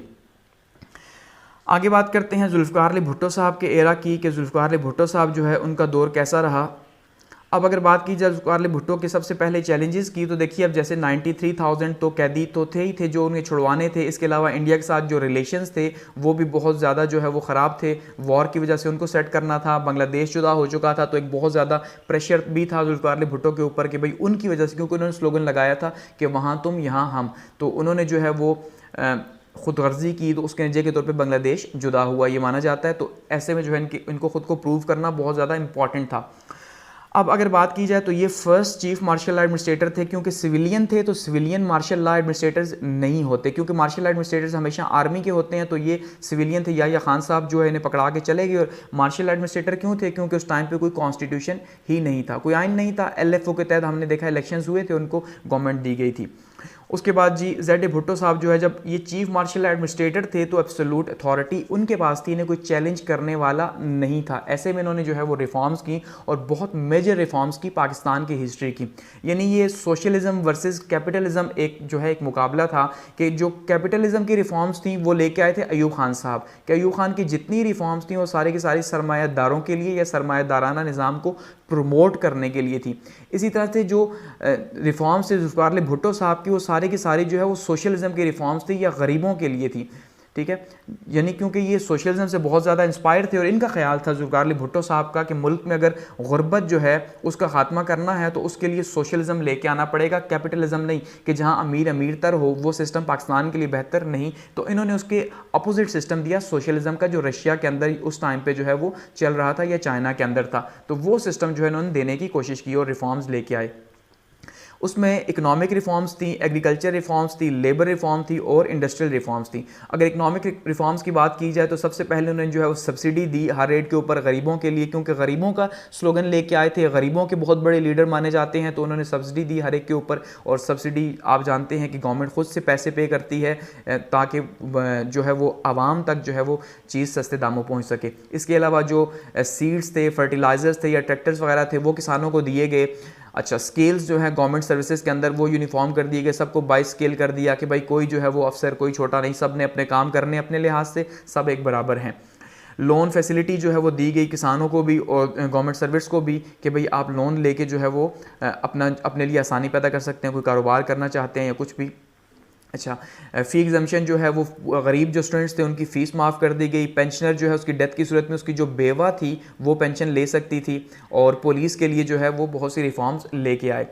एग्रीकल्चर रिफॉर्म्स की या ज़री रिफॉर्म्स की बात की जाए तो ज़री रिफॉर्म्स की थी अयूब खान साहब ने भी, अब इन्होंने भी की। तो इन्होंने क्या किया जी, 1 मार्च 1972 को जो है वो ये अनाउंस किया और लैंड की लिमिट रख दी। अयूब खान साहब ने भी लैंड की लिमिट रखी थी, इन्होंने भी रखी। इन्होंने क्या किया जी, इन्होंने कहा जो बारानी जो एरीगेटेड लैंड है, ठीक है जी, अब उसको क्या है जी, उसकी जो लिमिट है वो 500 है। यानी कि 500 अगर किसी के पास मौजूद है 500 एकड़ ज़मीन, तो उसमें से वो सिर्फ 150 एकड़ रख सकता है, और जिसके पास 1000 मौजूद है वो सिर्फ 300 एकड़ जो है वो रखेगा, बारानी और नहरी, ठीक है। अब नहरी जो है क्योंकि वो ज़्यादा नहरों से पानी लगता है तो ज़ाहिर बात है जिस टाइम मर्जी लगे वो ज़्यादा जो है फर्टाइल होती हैं। जो एरिड लैंड्स हैं यानी बारानी हैं, जो बारिश के पानी से जो है वो सैराब होती हैं, तो बारिश तो फिर अब जब होगी तभी वहाँ पर होगी, तो इसलिए इसकी लिमिट ज़्यादा थी और इसकी लिमिट कम थी। तो इससे ज़्यादा जो ज़मीन थी वो गवर्नमेंट अपने कब्जे में ले ली और जो मज़ारीन थे उनमें तकसीम कर दी, छोटे किसानों में तकसीम कर दी ताकि वो उसके ऊपर काम कर सकें। मज़ारीन के जो राइट्स थे, क्योंकि मज़ारीन गरीब थे और पाकिस्तान तो वैसे भी 65% इसकी इकॉनमी बेस ही एग्रीकल्चर के ऊपर करती है, तो बहुत बड़ी तादाद है एक मज़ारीन की, तो उनको उनके राइट्स को प्रोटेक्ट किया गया इसके अंदर। इसके अलावा इन्हें हक़ शुफ़ा भी दिया गया, यानी कि आप अगर कोई प्रॉपर्टी जो है वो बाहर सेल कर रहे हैं, कोई जो ज़मींदार है तो पहले जो है वो अपने किसान को देगा। सेकंड फेज़ इसका अनाउंस किया गया लेकिन वो अप्लाई नहीं हो सका 1977 के अंदर जब दोबारा से इलेक्शंस हुए। तो लेबर रिफॉर्म्स थी, क्योंकि ये जैसे मैंने कहा गरीबों का स्लोगन लेके आए थे और सोशलिज्म था, तो सोशलिज्म बेस ही इसी के ऊपर करता है कि लेबर हुकूमत, यानी गरीबों की हुकूमत या मजदूरों की हुकूमत जो है उसी को सोशलिज्म नॉर्मली रशिया के अंदर कहा जाता है, ठीक है। तो वहीं से एक कॉन्सेप्ट आया कम्युनिज्म या सोशलिज्म का। तो लेबर्स के लिए रिफॉर्म बहुत ज़्यादा इंपॉर्टेंट थी इनके लिए, तो उन्होंने लेबर्स के रिफॉर्म फर्स्ट टाइम हिस्ट्री के अंदर, पाकिस्तान की हिस्ट्री के अंदर जो मजदूर थे उन मजदूरों के लिए जो है रिफॉर्म्स लेके आए। लेबर राइट्स की बात की गई। अच्छा जी, कंपनसेशन दी गई उन्हें इंजरी की शक्ल में, अगर इंजरी की सूरत में अगर उन्हें कोई यानी ज़ख्मी हो जाते हैं तो उन्हें पैसे दिए जाएंगे, पहले तो कोई पूछता नहीं था। अगर वो रिटायर्ड हो जाएंगे तो उन्हें पेंशन की फैसिलिटी दी गई। इसी तरह से ट्रेड यूनियन जो है वो उसको बनाया गया ताकि उनके राइट्स को प्रोटेक्ट किया जा सके। तो यानी लेबर्स के लिए बहुत सी रिफॉर्म्स लेके आए। अगर बात करें इंडस्ट्रियल ऑर्डिनेंस की कि इंडस्ट्रीज़ जो है उसके लिए क्या किया गया, तो इनकी जो बेसिक पॉलिसी इनकी गवर्नमेंट की रही वो रही नेशनलाइजेशन की पॉलिसी, नेशनलाइजेशन या कोमियाना। अब कोमियाना क्या है कि सरकारी तहवील में लेना या कौमी तहवील के अंदर जो है प्राइवेट प्रॉपर्टी को जब लिया जाता है तो वो क्या है, वो कोमियाना है या नेशनलिज्म है, नेशनलाइजेशन है। उसी के अपोजिट जो है वो प्राइवेटाइजेशन है, प्राइवेट करना चीज़ों को, यानी कि जो गवर्नमेंट के पास चीज़ें हैं उनको भी प्राइवेट लोगों को सेल कर देना, जो उसके बाद हम आगे देखेंगे।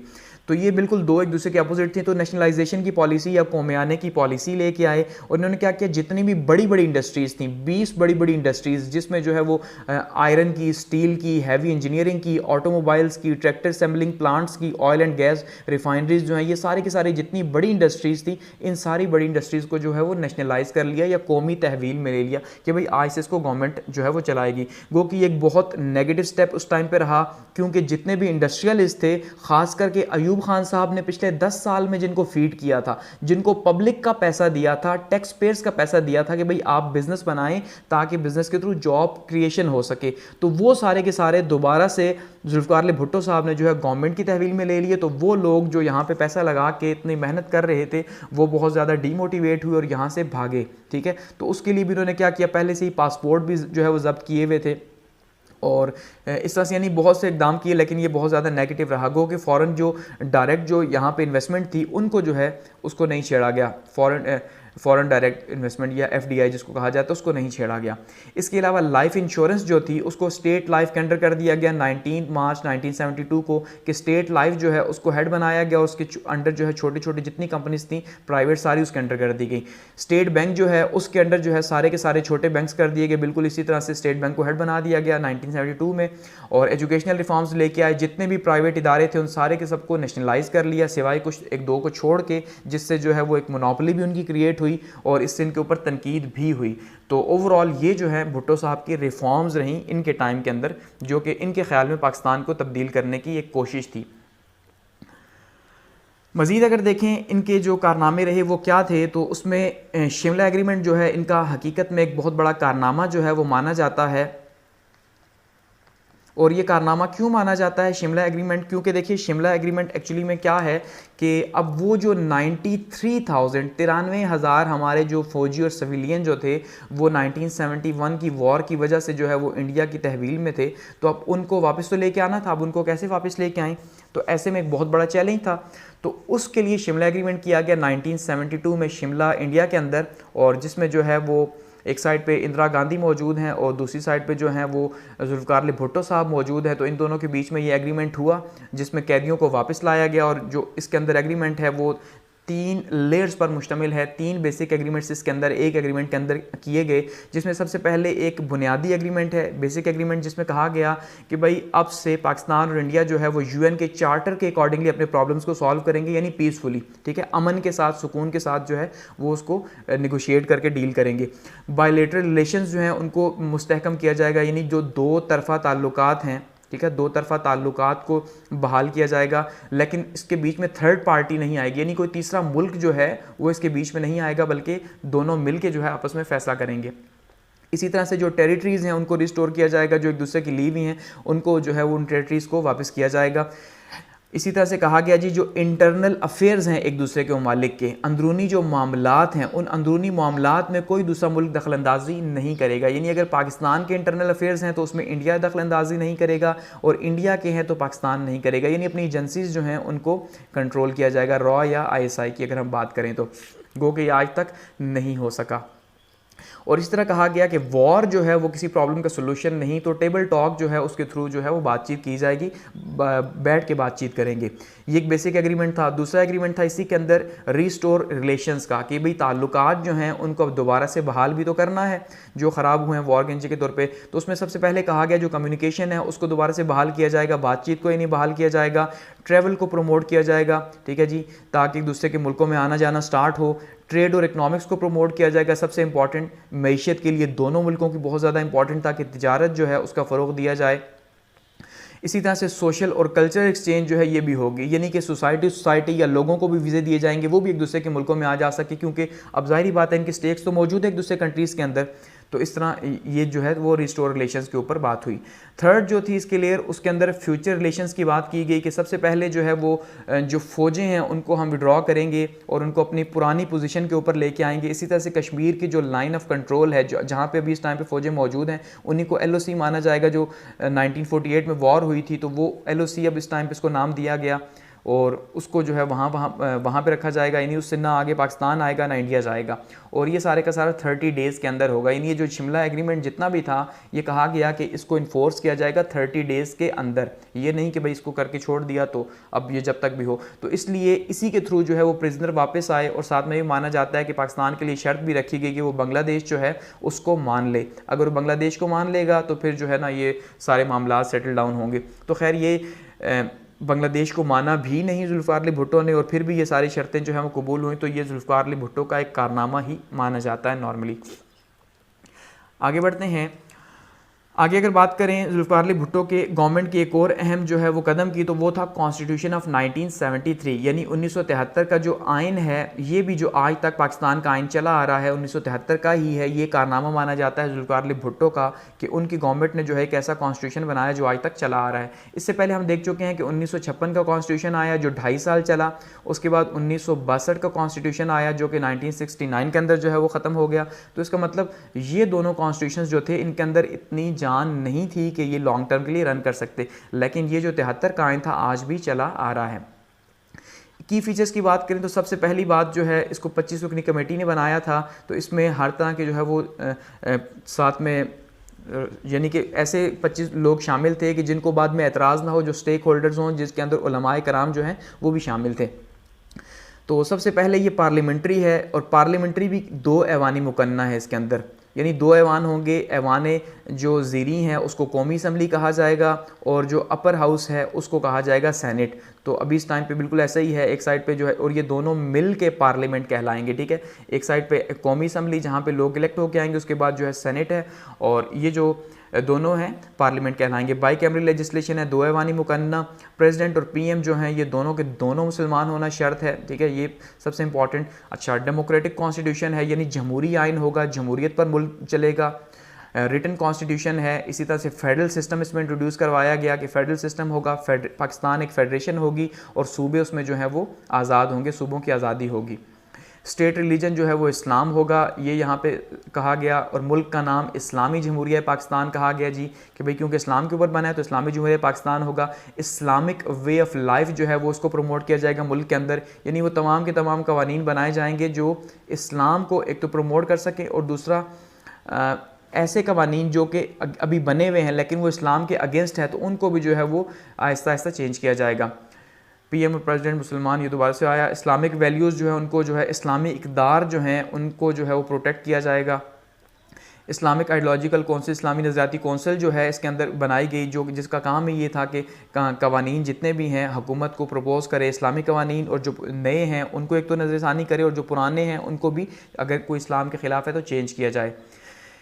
अमेंडमेंट का प्रोसेस लगा गया, 2/3 मेजॉरिटी जिसके पास होगी वो उसको अमेंड कर सकेगा, इसलिए ये काफ़ी ज़्यादा रिग्ड आइन था, एक सख्त किस्म का, जिसको आसानी से चेंज नहीं किया जा सकता। इसके अंदर इस टाइम पे तकरीबन 25 जो है वो अमेंडमेंट्स हो चुकी हैं, ठीक है।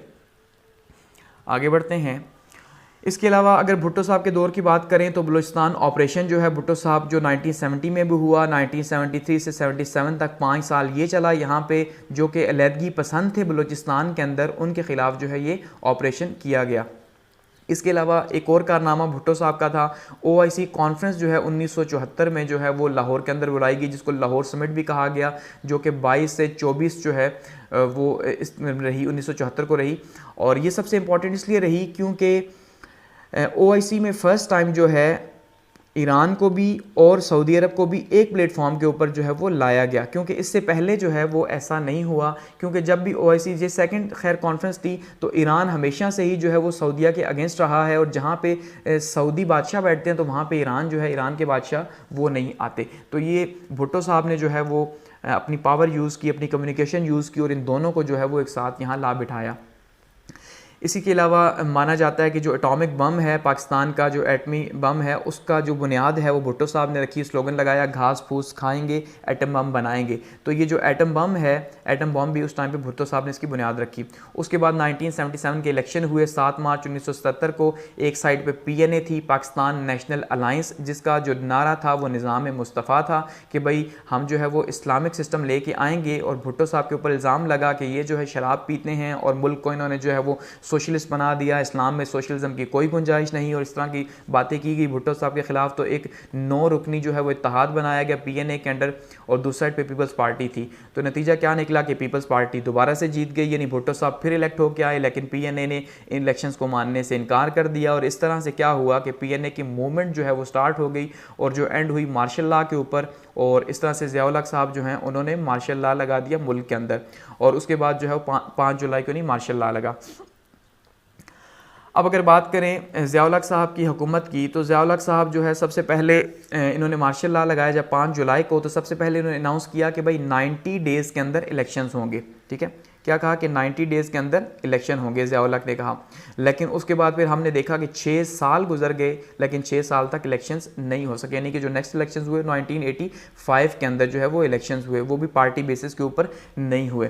तो 90 डेज़ का कहा, लेकिन उसके बाद क्या हुआ जी, पॉलिटिकल पार्टीज़ जो हैं उनको बैन कर दिया गया, सियासी जमातें जितनी भी हैं, और अकाउंटेबिलिटी का प्रोसेस एक स्टार्ट कर दिया गया एहतसाब का, जो कि जैसे आज इमरान खान साहब के ऊपर इल्ज़ाम लगता है। तो एहतसाब का जो है वो एक प्रोसेस स्टार्ट हुआ और उन्होंने जो है निशाना बनाना शुरू कर दिया अपने ओपोनेंट्स को।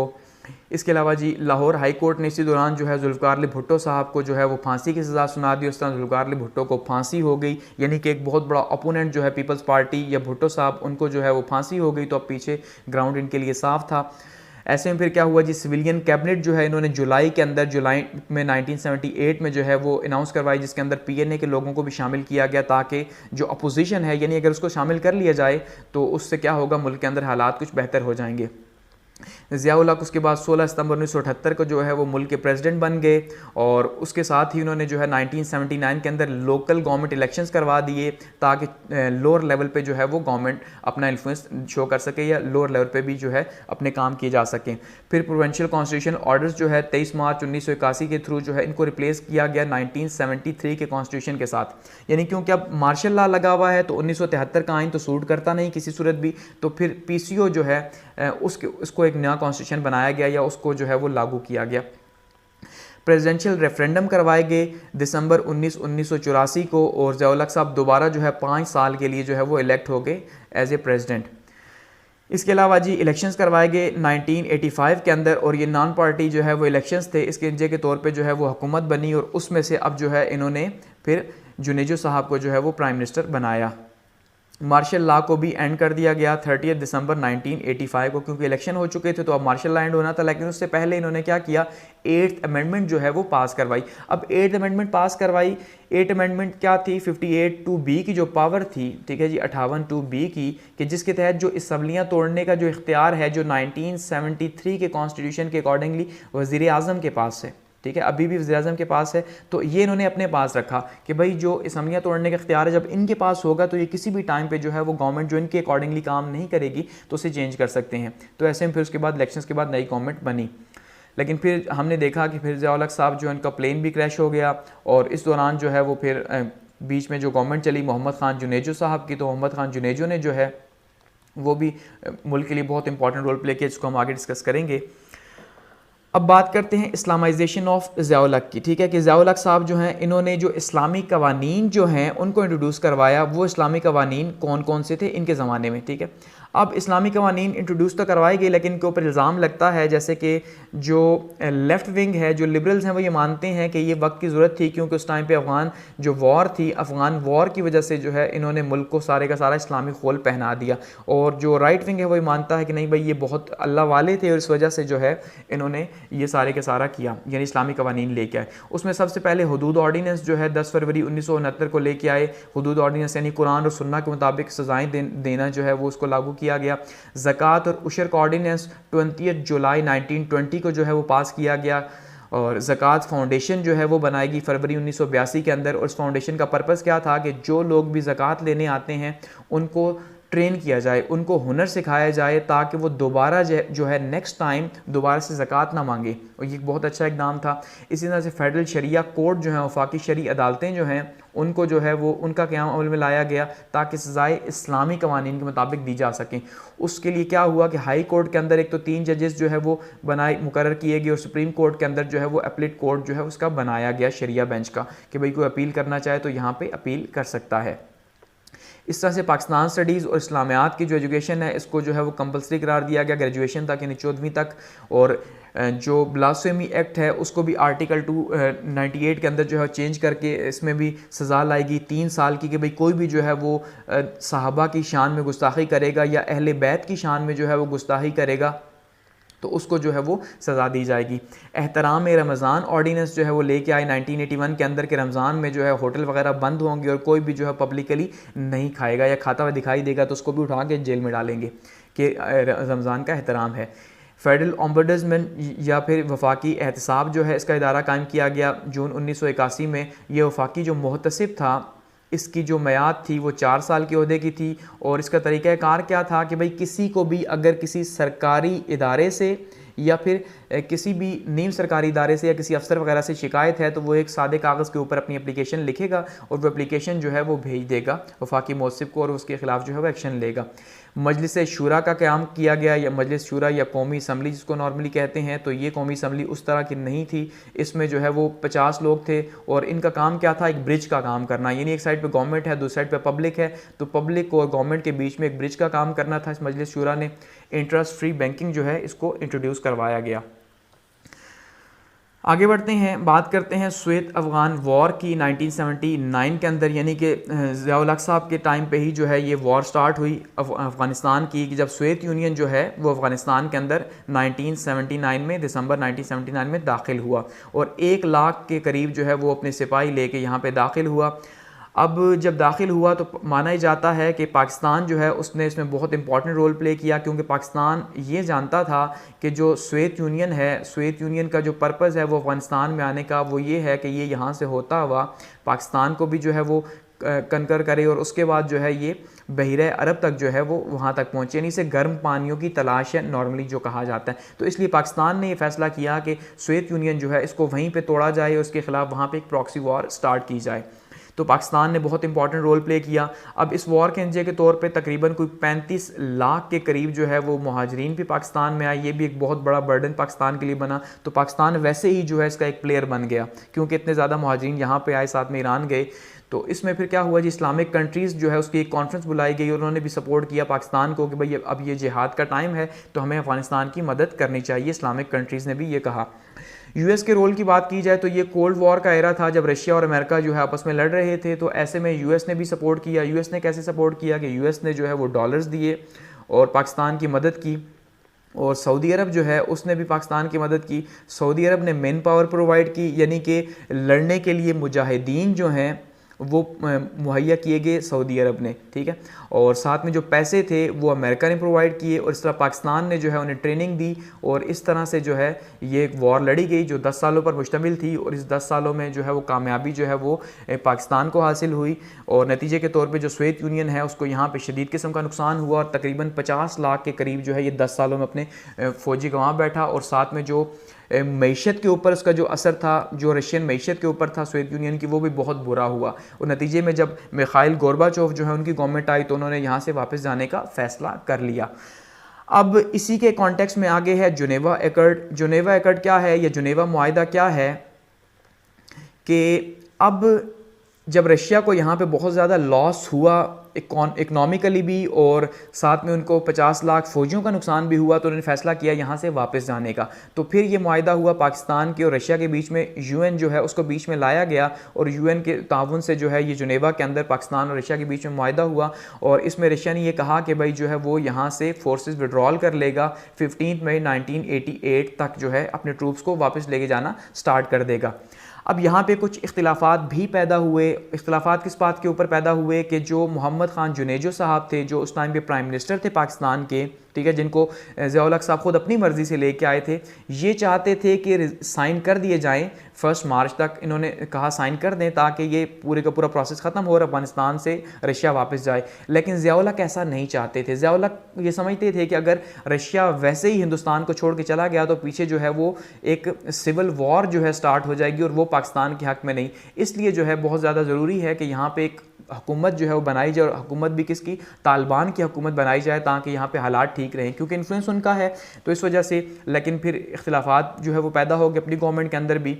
और इसी वजह से जो है साथ में कुछ और इख्तिलाफात भी पैदा हुए। खैर ये जुनेवा एकॉर्ड यहाँ पे जो है वो ख़त्म हो गया, जिसका असल पर्पज़ क्या था कि भाई रशिया और जो है पाकिस्तान है उनके बीच में माहिदा तय पाया कि अफ़गानिस्तान से रशिया को वापस जाना है, अपने ट्रूप्स निकालने हैं।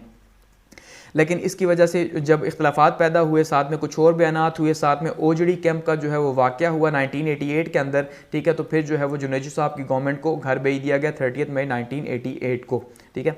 और इस तरह से फिर ज़िया-उल हक साहब का जो है वो प्लेन क्रैश हो गया। जब प्लेन क्रैश हुआ तो ज़िया-उल हक का एरा भी ख़त्म हो गया इस तरह से, क्योंकि वो भी जो है वो बहावलपुर एयरपोर्ट से जब उन्होंने जो है वो परवाज़ भरी तो उनके साथ C-130 के अंदर मौजूद थे, साथ में अमेरिकन एम्बेसडर थे, साथ में और लोग मौजूद थे। तो इस तरह से वो भी जो वहाँ पे शहीद हो गए और इस तरह से ज़िया-उल हक का एरा ख़त्म हुआ। अब इसी के बीच में मोहम्मद ख़ान जुनेजो जो हैं, जो 1985 में जो प्राइम मिनिस्टर बने थे, ठीक है, 1988 तक, तो इन्होंने भी जो है वो क्या किया जी, इन्होंने अपने जब प्राइम मिनिस्टर बने तो इन्होंने अपने कुछ पॉइंट्स जो है 5 पॉइंट्स इंट्रोड्यूस करवाए कि भाई मैं गवर्नमेंट जो है वो कैसे करूँगा। तो 20 मार्च को 1985 को इन्होंने अपने 5 पॉइंट्स जो है वो आवाम को बताए। सबसे पहला क्या था जी कि 31 दिसंबर को खैर इनकी गवर्नमेंट आई, तो उसमें सबसे पहली बात उन्होंने कही कि प्रमोट करेंगे इस्लामिक आइडियोलॉजी को, यानी कि नज़रिया पाकिस्तान जो है उसको प्रमोट किया जाएगा, क्योंकि अब ये एक इस्लामिक गवर्नमेंट चल रही थी ज़िया-उल हक साहब की, जो इस्लाम को प्रमोट कर रही थी। तो इन्होंने भी आगे कहा कि इस्लामिक आइडियोलॉजी जो है मुल्क को उसमें प्रमोट किया जाएगा, मुल्क में उसको। दूसरा इन्होंने कहा जी एक इंसाफ पर मबनी जो है वो इकनॉमिक सिस्टम होगा, यानी जस्ट इकनॉमिक सिस्टम होगा, और अनएम्प्लॉयमेंट जो है, बेरोज़गारी जो है उसका ख़ात्मा किया जाएगा। थर्ड पे उन्होंने कहा जो इलिटरेसी है या जहालत है, उस जहालत का जो है वो ख़ात्मा किया जाएगा, और साइंस और टेक्नोलॉजी जो है इसको प्रमोट किया जाएगा, यानी मॉडर्न एजुकेशन जो है उसको प्रमोट किया जाएगा। इस तरह से कहा करप्शन और इनजस्टिस जो है इसको भी ख़त्म किया जाएगा, और नेपोटिज्म को भी ख़त्म किया जाएगा, और जो सोवरेनिटी है उसको भी, यानी अपनी जो मुल्क की हकमियत है उस हकमियत को भी बरकरार रखा जाएगा कि अगर कोई मुल्क अटैक करता है, ख़ास करके इंडिया, तो हम उसका भरपूर जवाब देंगे। तो ये इनके 5 पॉइंट्स जो है वो मोहम्मद ख़ान जुनेजो साहब के थे जिस टाइम पे गवर्नमेंट में आए।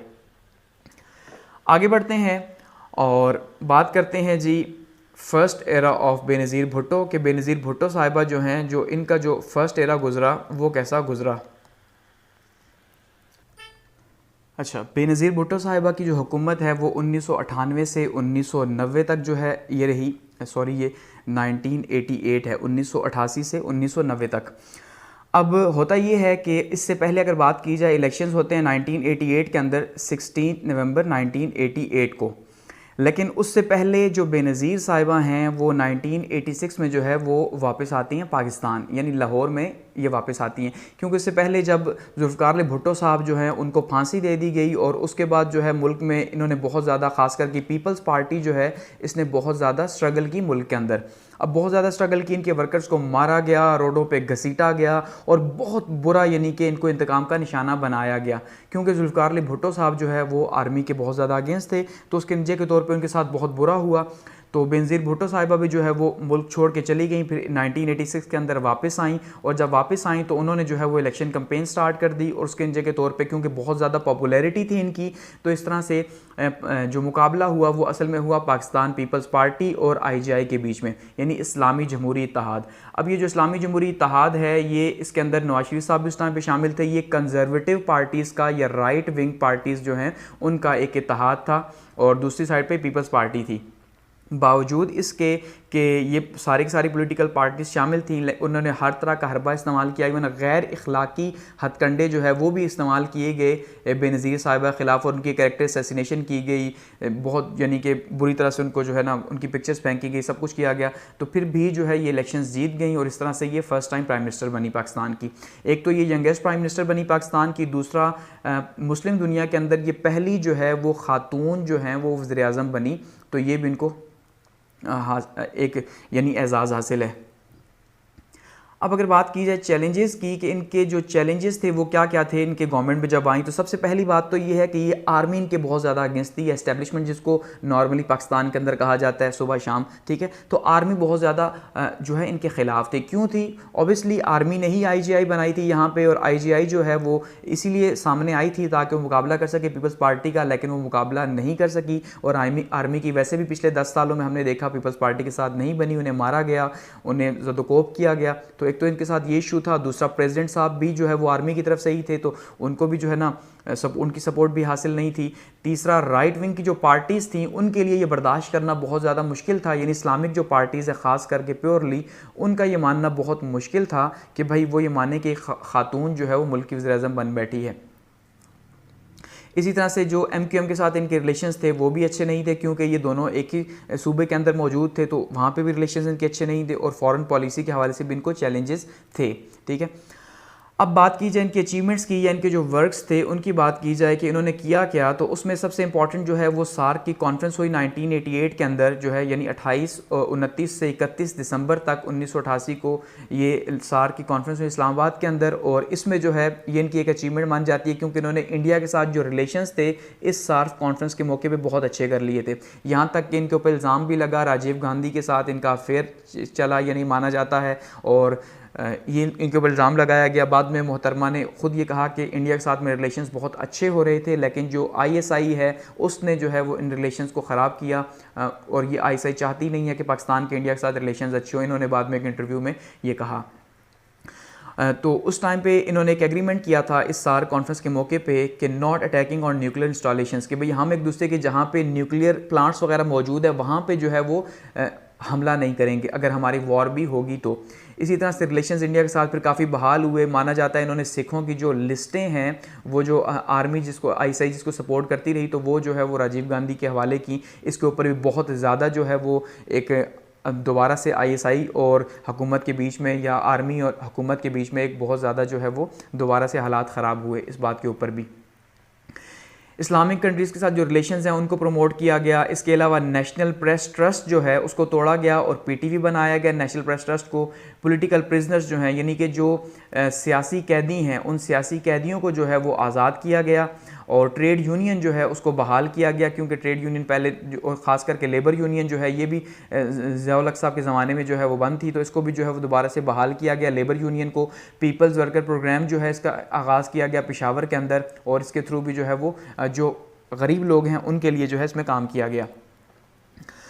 अब अगर बात करें इनकी कंट्रोवर्सीज़ की कि इन्हें अपने फर्स्ट दौर के अंदर जो है वो किन किन कंट्रोवर्सीज़ का सामना करना पड़ा, किन किन तनाज़ात में ये झकड़ी रहीं, तो सबसे पहले उसमें सबसे बड़ा इशू MQM था और कराची के हालात थे, क्योंकि कराची के हालात MQM की वजह से वैसे ही ख़राब थे। जब से MQM बनी थी तो MQM की वजह से कराची के हालात ख़राब थे। ऊपर से फिर हुआ क्या कि एक ऑपरेशन हुआ, पक्का किला का ऑपरेशन। अब ये 30 नवंबर 1988 को जो है ये पक्का किला का ऑपरेशन हुआ, कि जिसमें कुछ लोग मोटर बाइक्स के ऊपर आए और उन्होंने पक्का किला में ये जो यहाँ पे मुहाजिरीन मौजूद थे, तो इनके ऊपर ख़वातीन भी थी, बच्चे भी थी, इनके ऊपर फायरिंग की, और यहाँ पे जो है वो तकरीबन माना जाता है 400 लोग जो है वो यहाँ पे कत्ल किए गए। और इसका इल्ज़ाम पीपल्स पार्टी के ऊपर लगा, हुकूमत के ऊपर लगा। उसके नतीजे के तौर पर कराची में नेक्स्ट डे से जो है वो दंगा फसाद शुरू हो गया, वहाँ पर मार दाड़ शुरू हो गई, वहाँ पर हालात ख़राब हो गए। तो इस तरह से ये इनका बहुत ज़्यादा जो है आज तक इशू माना जाता है कि भाई इन्होंने कत्लेआम किया मुहाजिरीन का। उसके अलावा इनके खिलाफ एक साजिश हुई, ऑपरेशन मिडनाइट जैकल या आधी रात का गीदड़। इसमें क्या हुआ कि जो ISI थी उसकी एक फ़ोन कॉल जो है वो IB जो है उसने टैप की, कि जिसमें एक कोशिश ये की जा रही थी कि बेनज़ीर साहिबा या पीपल्स पार्टी जो हैं इनके कुछ बंदे जो हैं वो ख़रीदे जाएं, और जब वोट ऑफ नो कॉन्फिडेंस जब इन्हें कहा जाए आप लें, तो नतीजे के तौर पर इन्हें जब वोट ऑफ नो कॉन्फिडेंस मिलेगा तो इनकी गवर्नमेंट चली जाएगी। यानी कि ISI को या आर्मी को किसी भी सूरत इनकी गवर्नमेंट जो है वो अफोर्ड नहीं थी, इंडियन रिलेशंस की वजह से भी, ठीक है, और साथ में इसलिए भी क्योंकि ये कभी भी जो है वो आर्मी के हक़ में नहीं रहे। यानी कि राइट विंग जो था वो उसी तरह से प्रॉब्लम्स क्रिएट कर रहा था, और ग़ुलाम शाह खान साहब जो थे सदर साहब, वो भी जो है इस क्योंकि ऑपरेशन मिडनाइट जैकल का हिस्सा रहे हैं, इस वजह से वो भी बहुत ज़्यादा अगेंस्ट थे। तो नतीजे के तौर पे उन्होंने क्या किया जी, अपनी पावर्स यूज़ की 58(2)B की, जो कि उस टाइम पे सदर के पास इख्तियारात थे, और कहा कि हुकूमत ने करप्शन की है, मिस यूज़ ऑफ पावर किया है, और जो जमहूरी कदरें हैं, ठीक है, उन जमहूरी कदरों का जो है उनसे इनराफ़ किया है। इसलिए इनकी गवर्नमेंट को जो है वो डिसमिस कर दिया गया, बेनज़ीर भुट्टो साहिबा की फ़र्स्ट गवर्नमेंट को, ठीक है, इन कंट्रोवर्सीज़ की वजह से। तो इनकी हुकूमत को घर भेज दिया गया। गो कि करप्शन मौजूद थी, लेकिन उसके बावजूद जो है बहुत सी चीज़ें ऐसी थी जो अच्छी भी थी, लेकिन उनको फिर जो है वो रिप्लेस कर दिया गया। आगे बढ़ते हैं, बात करते हैं नवाज शरीफ साहब के फर्स्ट एरा की। अब बेनज़ीर साहिबा का एरा 1990 के अंदर एंड हुआ तो इलेक्शंस हुए। जब इलेक्शंस हुए तो इलेक्शंस के नतीजे के तौर पे जो है वो नवाज शरीफ साहब जीते, यानी IJI जीती, तो नवाज शरीफ जो है वो प्राइम मिनिस्टर बने फर्स्ट टाइम मुल्क के। इससे पहले ये 1985 से 1990 तक पंजाब के चीफ मिनिस्टर रह चुके थे। तो इनकी जब गवर्नमेंट बनी तो क्योंकि ये आर्मी के बिहाफ पे आए थे, ठीक है, और आर्मी की इनको सपोर्ट हासिल थी या इस्टेब्लिशमेंट की सपोर्ट हासिल थी, तो इसलिए इनको ये प्रॉब्लम नहीं था। लेकिन फिर क्या हुआ कि इनकी अगर बात की जाए पॉलिसीज़ के हवाले से, तो इकोनॉमिक पॉलिसीज़ में प्राइवेटाइजेशन को इन्होंने इंट्रोड्यूस करवाया, ठीक है, और 22 जनवरी को इन्होंने अनाउंस किया प्राइवेटाइजेशन को कि जितने भी इदारे जो कौमी तहवील में और जो खसारे में या नुकसान में जा रहे हैं उनको क्या करना था, उनको प्राइवेट करना था ताकि वो मुल्क के मफाद में बेहतर हो सके। लिबरलाइजेशन का एक बहुत इंपॉर्टेंट काम इन्होंने किया, यानी इकॉनमी को लिबरल कर दिया। अब इकॉनमी को लिबरल करने से क्या मुराद है कि इकॉनमी के ऊपर से जो हुकूमत का कंट्रोल था, यानी जो गवर्नमेंट कंट्रोल था इकॉनमी के ऊपर या मईशत के ऊपर, उसको ख़त्म कर दिया। क्योंकि ये एक IMF की शर्त भी थी उस टाइम पे भी, IMF से पाकिस्तान ले रहा था प्रोग्राम्स उनके, तो उन्होंने भी कहा था कि भाई आप अपनी इकॉनमी को लिबरलाइज करें, यानी जो गवर्नमेंट का इन्फ्लुएंस है डॉलर को कंट्रोल करने में या और चीज़ों में, वो ख़त्म किया जाए। तो ये उन्होंने एक बहुत इंपॉर्टेंट स्टेप उठाया। इंफ्रास्ट्रक्चर डेवलपमेंट के ऊपर बहुत ज़्यादा काम किया, जैसे कि जानते हैं जी मोटरवे जो है इन्होंने 1992 में उसको बुनियाद रखी। इसके अलावा भी छोटे मोटे काम जो रोडें सड़कें वगैरह बनानी थी वो।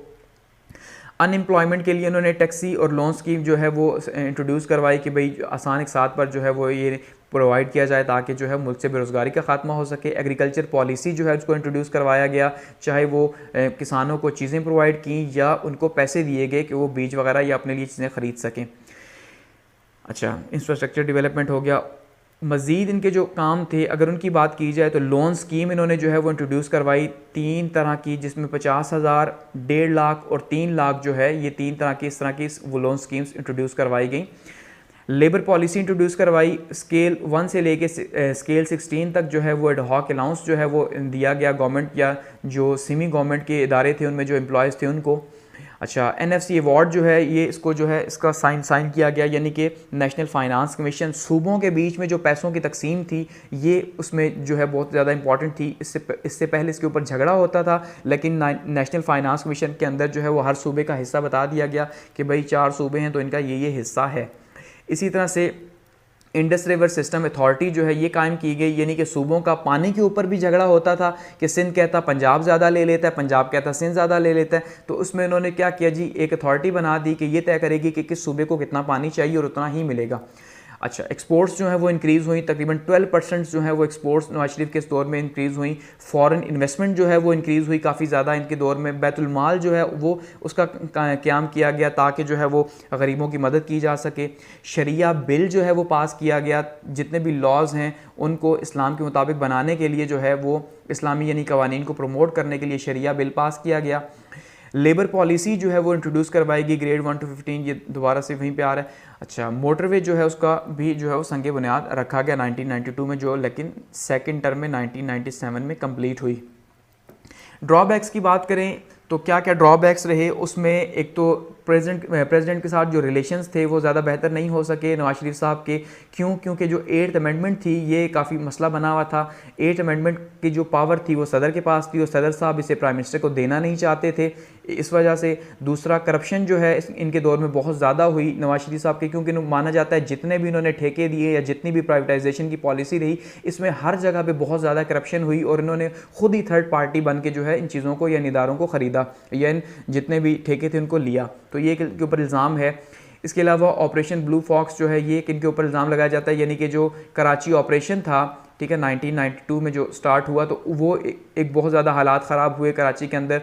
कोऑपरेटिव हाउसिंग सोसाइटी का एक स्कैंडल रहा कि जिसमें इन्होंने जो है वो तकरीबन 8 लाख के करीब जो है लोगों से पैसे लिए कि भाई आपको सस्ते दामों घर दिए जाएंगे, लेकिन वो पैसे जो है वो इत्तफाक स्टील के अंदर या इत्तफाक फाउंड्री के अंदर लगा दिए गए, जिसके ऊपर काफ़ी ज़्यादा इनकी जगहसाई भी हुई, जो बाद में इन्होंने वापस कर दिए। इस तरह से फिर इनकी गवर्नमेंट जो है वो 18 अप्रैल 1993 को जो है वो ख़त्म हुई। लेकिन अभी आगे हुआ क्या कि जब असम्बलीज़ को डिज़ोल्व कर दिया गया तो गवर्नमेंट तो ख़त्म हो गई, लेकिन फिर क्या हुआ कि नवाज शरीफ साहब जो है वो सुप्रीम कोर्ट चले गए। उन्होंने सुप्रीम कोर्ट में एक पिटीशन दायर कर दी कि भाई सदर ने जो है वो बग़ैर किसी जवाज़ के मेरी हुकूमत को ख़त्म कर दिया। और सुप्रीम कोर्ट जो है, सुप्रीम कोर्ट ने इनको दोबारा से बहाल कर दिया 27 मई 1993 को, यानी दोबारा से इनकी गवर्नमेंट बहाल हो गई।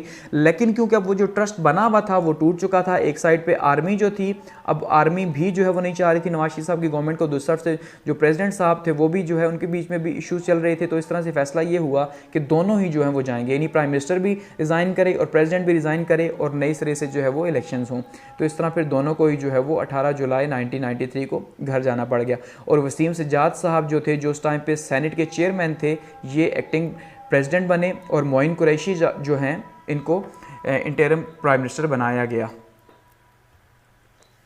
आगे बात की जाए जी बेनज़ीर भुट्टो की सेकंड टर्म की, जो कि 1993 से 1996 तक रही, यानी 1993 से 1996 तक का ये दौर रहा बेनज़ीर भुट्टो साहिबा का।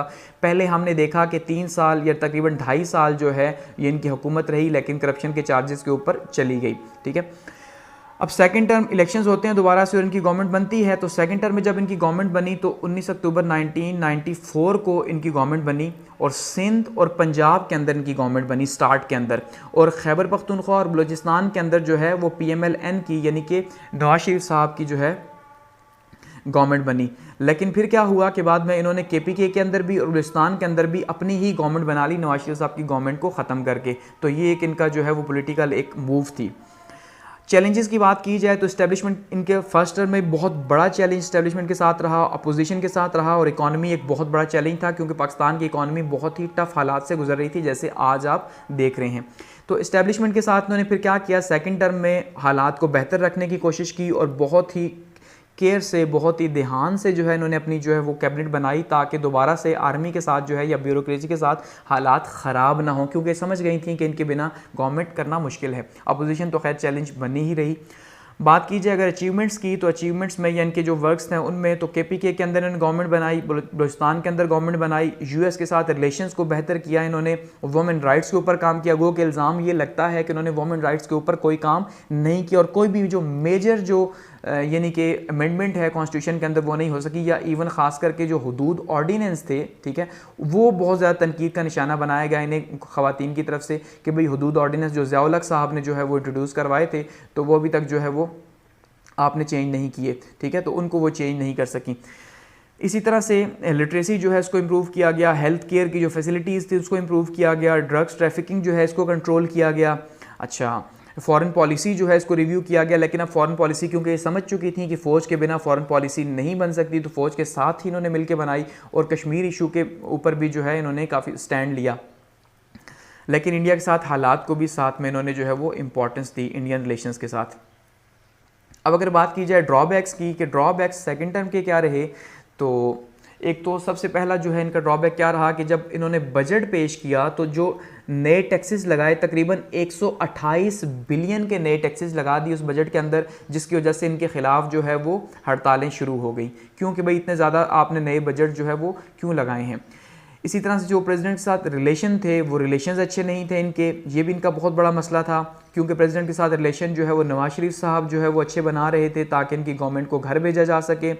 मुर्तज़ा भुट्टो जो है किलिंग का इनके ऊपर इल्ज़ाम लगा कि इन्होंने अपने ही भाई को जो है वो मरवा दिया, गो के एक साइड पे इनके ऊपर इल्ज़ाम लगा, दूसरी साइड पे जरदारी को माना गया कि भाई जरदारी साहब जो हैं उन्होंने इनको कत्ल करवाया, तो ये मामला भी चला।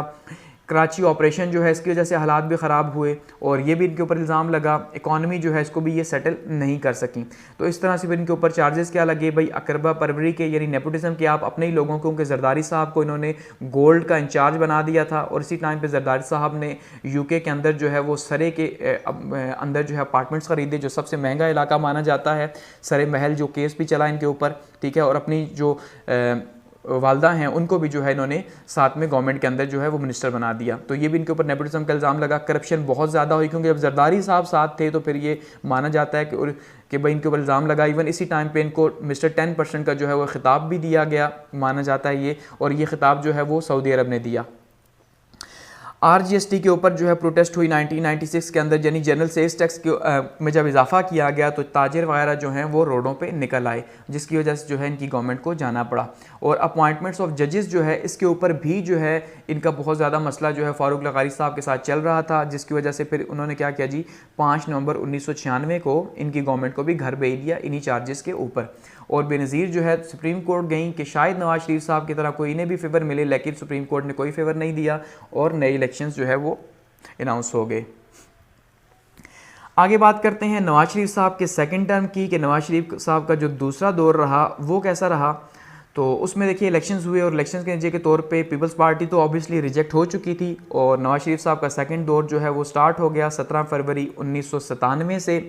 अगर इनके चैलेंजेस की बात की जाए तो चैलेंजेस में प्रेसिडेंट के साथ हमेशा से, अब देखिए आप जितनी भी गवर्नमेंट्स अभी तक चली आ रही हैं पिछली 4, उनको प्रेसिडेंट के साथ इश्यूज़ हैं ही हैं। और इश्यूज़ का सबसे बड़ा रीज़न जो है वो अभी तक 8th अमेंडमेंट चल रहा है कि सदर जो है वो अपने इख्तियारात नहीं देना चाह रहा, जबकि वज़ीर-ए-आज़म जो है वो अपने इख्तियारात छोड़ना नहीं चाह रहा। तो यहाँ पर ये इशूज़ चल ही रहे हैं, ठीक है।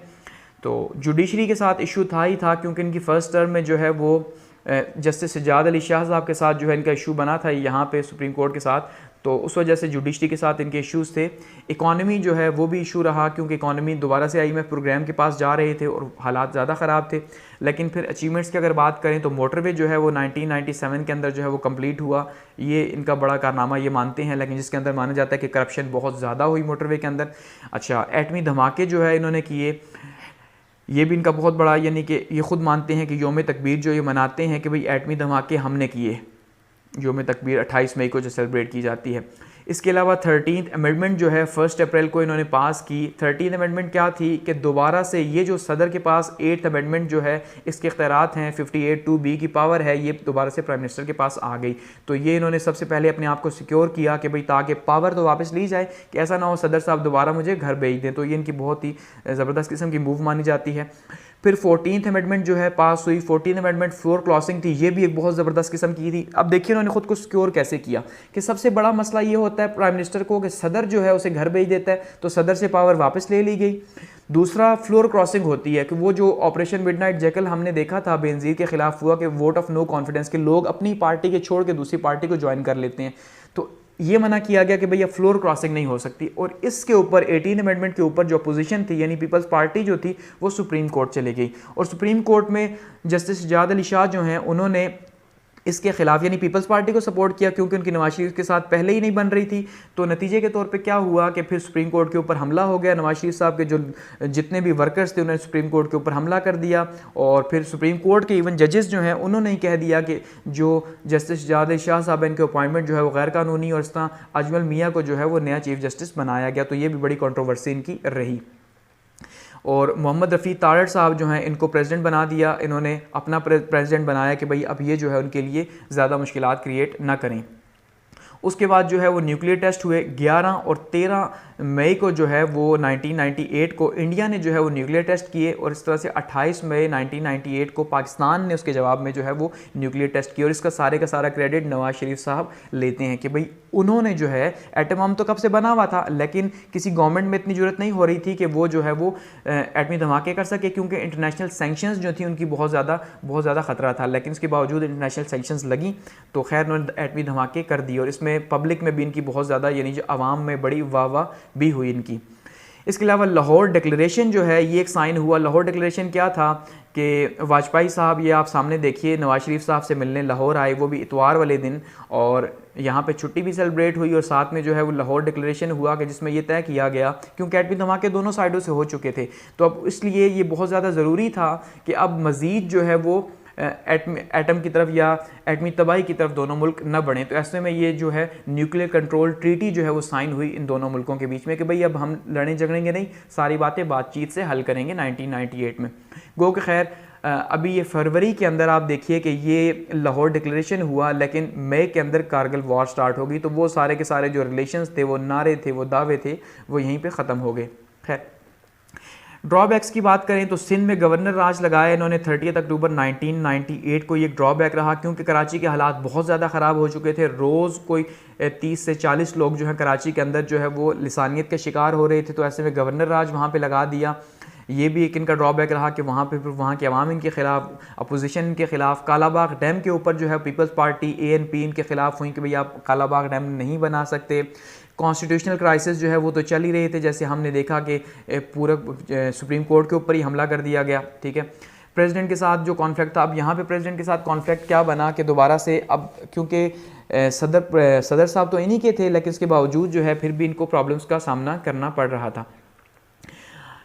आर्मी के साथ अगर रिलेशंस की बात की जाए तो जहांगीर करामत साहब से इन्होंने खड़े खड़े जो है वो रिजिग्नेशन लिया था। नवाज शरीफ साहब ने जहांगीर करामत से कि भाई आप रिज़ाइन करें, और उन्होंने जनरल मुशर्रफ जो है उनको, जो कि जूनियर थे, उनको सदर बनाया कि शायद अब ये मार्शल लॉ ना लगे या मार्शल लॉ का ख़तरा टल जाए। और जनरल मुशर्रफ ने क्या किया, आते ही कारगिल वॉर छेड़ दी। एक ऑपरेशन था छोटा सा जो ऑपरेशन बताया गया, लेकिन ये एक फुल फ्लेज वॉर जो है उसमें कन्वर्ट हो गया। 3 मई से 26 मई तक जो है ये चला, और उसके नतीजे के तौर पर फिर जो है इंडिया ने पूरी की पूरी वॉर जो है एक लॉन्च कर दी, क्योंकि इंडिया अब यहाँ पे उसको शिकस्त का सामना हो रहा था कारगिल के महाज पे, तो उसने पूरी वॉर जो है वो स्टार्ट कर दी। फिर नवाज शरीफ साहब वाशिंगटन चले गए और वहाँ पे जाके उन्हें कहा कि प्लीज़ ये पहले ही हालात ख़राब है हमारे इंटरनेशनल सैंक्शंस की वजह से, तो आप ये जो है जंग को ख़त्म करवा दें। जंग के ख़त्म करने के लिए तो इस तरह वाशिंगटन डिक्लेरेशन जो है उसके तहत इस जंग का खात्मा हुआ, जो कि जंग होते होते बची। और इसी के ऊपर जो है वो इख्तिलाफात भी पैदा हुए आर्मी चीफ़ यानी मुशर्रफ साहब के बीच में और साथ में नवाज शरीफ के बीच में। नवाज शरीफ का ये आज भी नवाज शरीफ साहब मानते हैं कि जो कारगिल का ऑपरेशन था, नवाज शरीफ ने, मुशर्रफ ने जो है इन्हें एतमाद में नहीं लिया और बिना बताए ये ऑपरेशन किया।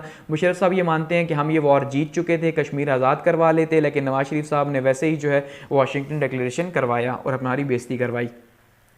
खैर फिर क्या हुआ कि मार्शल लॉ जो है वो लग गया 12 अक्टूबर 1999 को, क्योंकि जब मुशर्रफ साहब को चेंज किया गया ज़ियाउद्दीन भट्ट साहब के साथ, और वो अभी श्रीलंका के दौरे पे थे, ठीक है, अभी उनके जहाज़ को यहाँ लैंड करने से रोक दिया गया। तो ऐसे में वो पहले से मुशर्रफ जानते थे कि ऐसा ही होगा, तो उन्होंने पहले से तैयारी की भी थी, और 111 ब्रिगेड जो है वो यहाँ पहुँची और उसने जो है वो सबको अरेस्ट कर लिया, और इस तरह से मार्शल लॉ के एक नए दौर का आगाज़ हुआ और नवाज शरीफ साहब को जेल भेज दिया गया। बात करते हैं जी जनरल मुशर्रफ के एरा की, जो 1999 से 2007 तक है, कि जनरल मुशर्रफ साहब जो है इनके दौर के अंदर जो है वो क्या क्या इंपॉर्टेंट जो है वो काम हुए। अब सबसे पहले अगर बात की जाए, नवाज शरीफ साहब को जेल भेजा गया, पहले हाउस अरेस्ट किया गया, उनके ऊपर मुकदमा चलाया गया, बल्कि मुकदमे चलाए गए, और उसके बाद उन्हें जो है वो अडयाला जेल जो है वो भेज दिया गया। फिर अटक जेल में भी वो रहे, उसके बाद जो है उनको फिर बाहर आपने देखा भेजा। तो कारगिल वॉर के ऊपर इख्तलाफात पैदा हुए, और मुशर्रफ साहब जो है वो चीफ एग्जीक्यूटिव के तौर पर जो है, क्योंकि पोजीशन तो कोई थी नहीं और सदर साहब मौजूद थे अपनी जगह पे, प्राइम मिनिस्टर बन नहीं सकते थे, तो ऐसे में जो है वो चीफ़ एग्जीक्यूटिव के तौर पे इन्होंने जो है वो मुल्क को संभाला, और फिर जो है सदर को घर भेज के, और 20 जून 2001 को जो है ये सदर भी बन गए, ठीक है। उसके बाद ये सदर बने। चैलेंजेस क्या थे? पॉलिटिकल चैलेंज था, क्योंकि सियासी लोग इनको मानने से इनकारी थे। कॉन्स्टिट्यूशनल चैलेंज था, क्योंकि 1973 का कॉन्स्टिट्यूशन एक बार फिर रुक चुका था। इकोनॉमिक जो है, इकॉनमी जो है वो नीचे जा रही थी, और साथ में फिर 9/11 का जो है एक चैलेंज पैदा हुआ कि जब अलकायदा ने जो है वो उसामा बिन लादेन की सरबराही में जो है वो क्या किया जी, पेंटागन के ऊपर और वर्ल्ड ट्रेड सेंटर के ऊपर जो है वो अटैक कर दिया, और उसके नतीजे के तौर पे तकरीबन 3000 के करीब जो है वो अमेरिका के अंदर लोग जो है वो मारे गए। तो उसका सारे का सारा इल्ज़ाम अलकायदा के ऊपर लगा, और अलकायदा अफ़गानिस्तान में था, इस वजह से अफ़गानिस्तान पाकिस्तान के साथ था, तो पाकिस्तान को इस्तेमाल करना था अमेरिका ने अलकायदा के लिए, तो इसलिए मुशर्रफ साहब ने उनकी हिमायत की, उनको अड्डे वगैरह दिए, तो ये भी इनके लिए एक चैलेंज था इनको सपोर्ट करना। खैर इन्होंने फिर भी जो है वो अपने काम जारी रखे। सबसे पहले मुशर्रफ साहब ने क्या किया जी, NBR नेशनल रिकन्स्ट्रक्शन ब्यूरो जो है इसका क़याम किया, ताकि मुल्क को दोबारा से जो है वो कंस्ट्रक्ट किया जाए या मुल्क को आगे लेके जाया जाए। तो उसके तहत जो है लोकल बॉडीज़ के इलेक्शंस जो है वो अनाउंस करवाए गए 3 स्टेप्स के अंदर, और ये बहुत ही पावरफुल इलेक्शंस थे लोकल बॉडीज़ के पाकिस्तान की हिस्ट्री के, क्योंकि इसमें डिसेंट्रलाइजेशन के ऊपर बहुत ज़्यादा जोर दिया गया, और सारे के सारे जो इख्तियारात थे वो नाजिम जो है उसको दिए गए। इवन DC की सीट को ख़त्म करके DCO बना दिया गया, डिस्ट्रिक्ट कोऑर्डिनेटिंग ऑफिसर, कि भैया आपने नाजिम के साथ मिल के काम करना है। DPO जो है उसको भी, पुलिस वर्क के हेड को भी नाजिम के अंडर कर दिया कि आपने मिल के काम करना है। इसके अलावा नाजिम जो है उसको इख्तियार दिया गया कि वो वहाँ पे टैक्स कलेक्शन भी कर सकता है, और नाजिम की अपनी जो एजुकेशन थी उसको 10वीं पास रखा गया।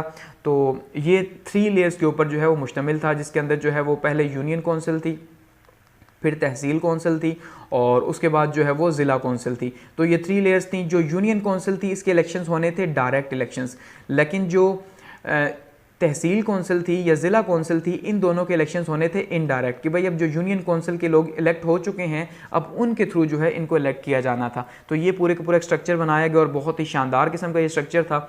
और 2005 में इसमें चेंजिंग की गई और दोबारा से 2005 का लोकल गवर्नमेंट एक्ट भी जो है वो लागू किया गया। लेकिन ऐसी गवर्नमेंट जो है जो हकीकत में जो है इतनी ज़्यादा एम्पावर थी, इससे पहले और उसके बाद पाकिस्तान में लोकल बॉडीज़ के अंदर देखने को नहीं मिली।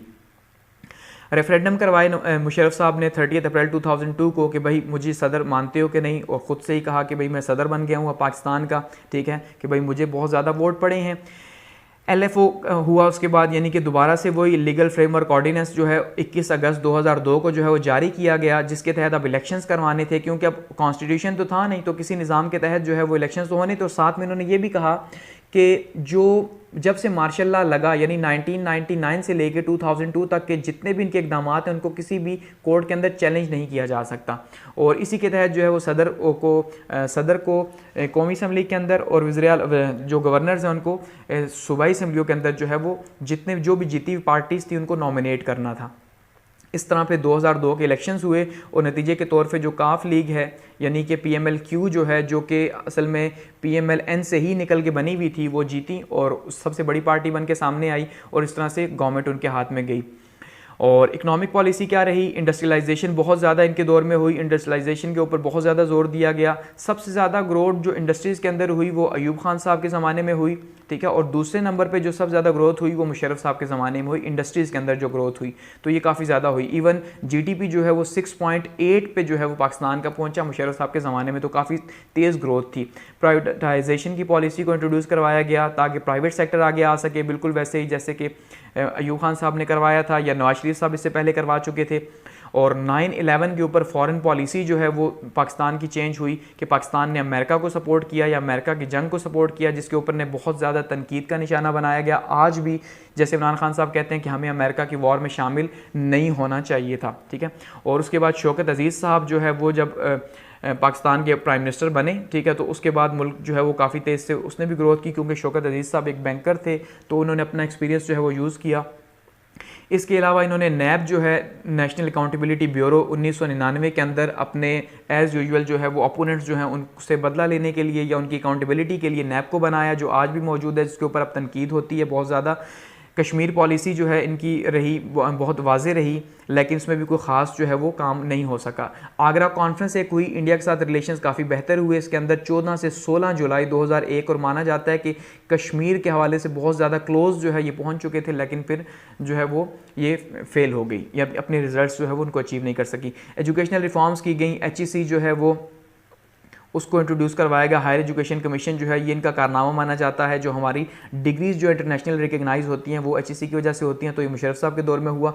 वुमेन एम्पावरमेंट के ऊपर 33% सीट्स जो हैं वुमेंस को दी गई, ये भी एक इनका कारनामा रहा। इनलाइटमेंट जो है माना जाता है कि इन्होंने रोशन ख्याली जो है उसको प्रमोट किया या फिर लिबरलिज्म को जो है वो प्रमोट किया। इनके ऊपर तनकीद भी काफ़ी ज़्यादा होती है कि भाई आपने जो है मुआशरे को मादर पिदर आज़ाद कर दिया। तो ये, और कुछ लोग जो लिबरल्स हैं वो मानते हैं कि उन्होंने बहुत अच्छा स्टैंड लिया कि सोसाइटी को जो है वो आज़ाद किया।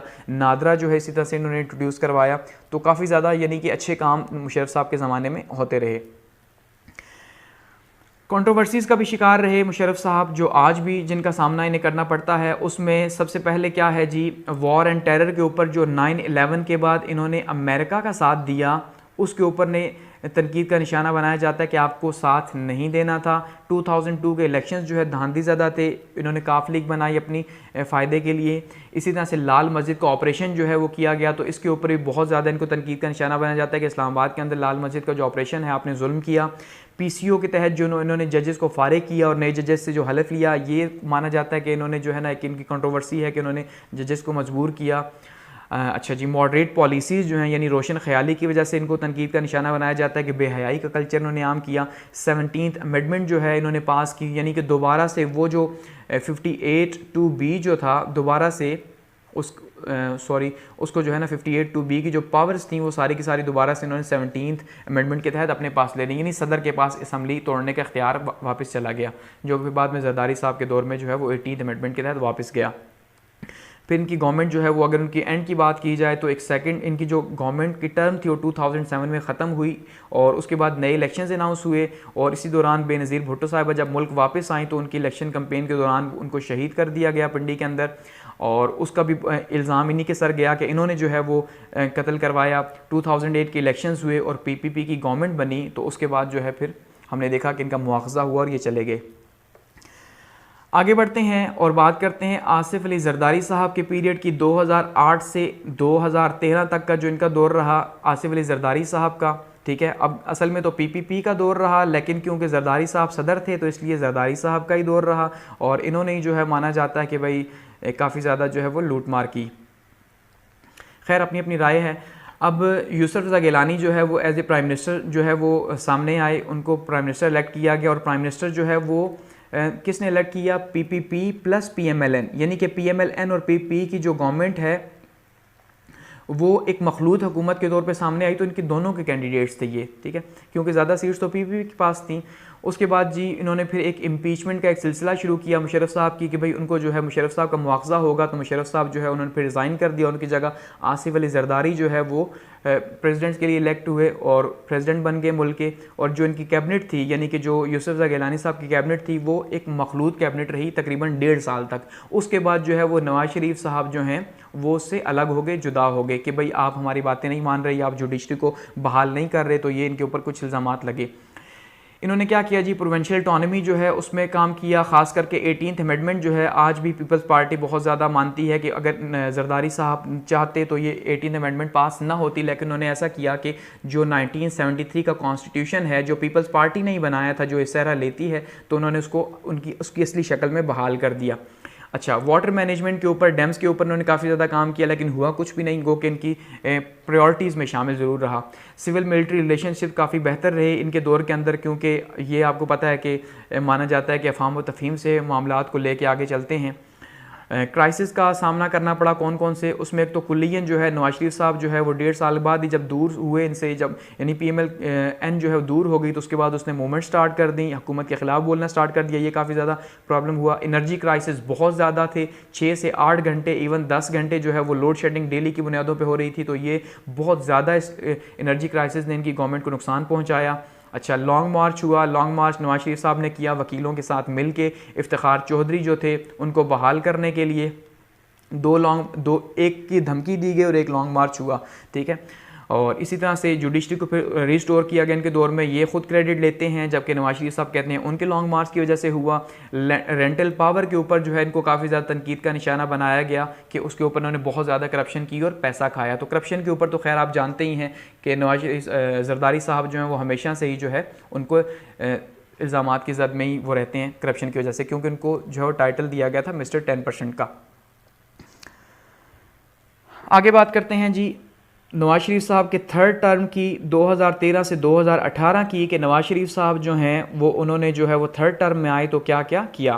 तो 2013 के जनरल इलेक्शंस हुए, उसमें पीपल्स पार्टी और PMLN और PTI जो है 3 बड़ी पार्टीज़ जो हैं वो सामने आई और तीनों ही जो है कहीं ना कहीं अपनी सीट जो है वो सिक्योर करने में कामयाब रहीं। PMLQ जो है PMLQ जो है उसकी जो गवर्नमेंट बनी, PMLN की सॉरी, तो ये गवर्नमेंट बनी जो है वो सेंटर के अंदर और पंजाब के अंदर यानी नवाज शरीफ साहब की गवर्नमेंट बनी, सिंध के अंदर पीपल्स पार्टी की गवर्नमेंट बनी और खैबर पख्तूनख्वा में जो है वो इमरान खान साहब की या PTI की गवर्नमेंट बनी।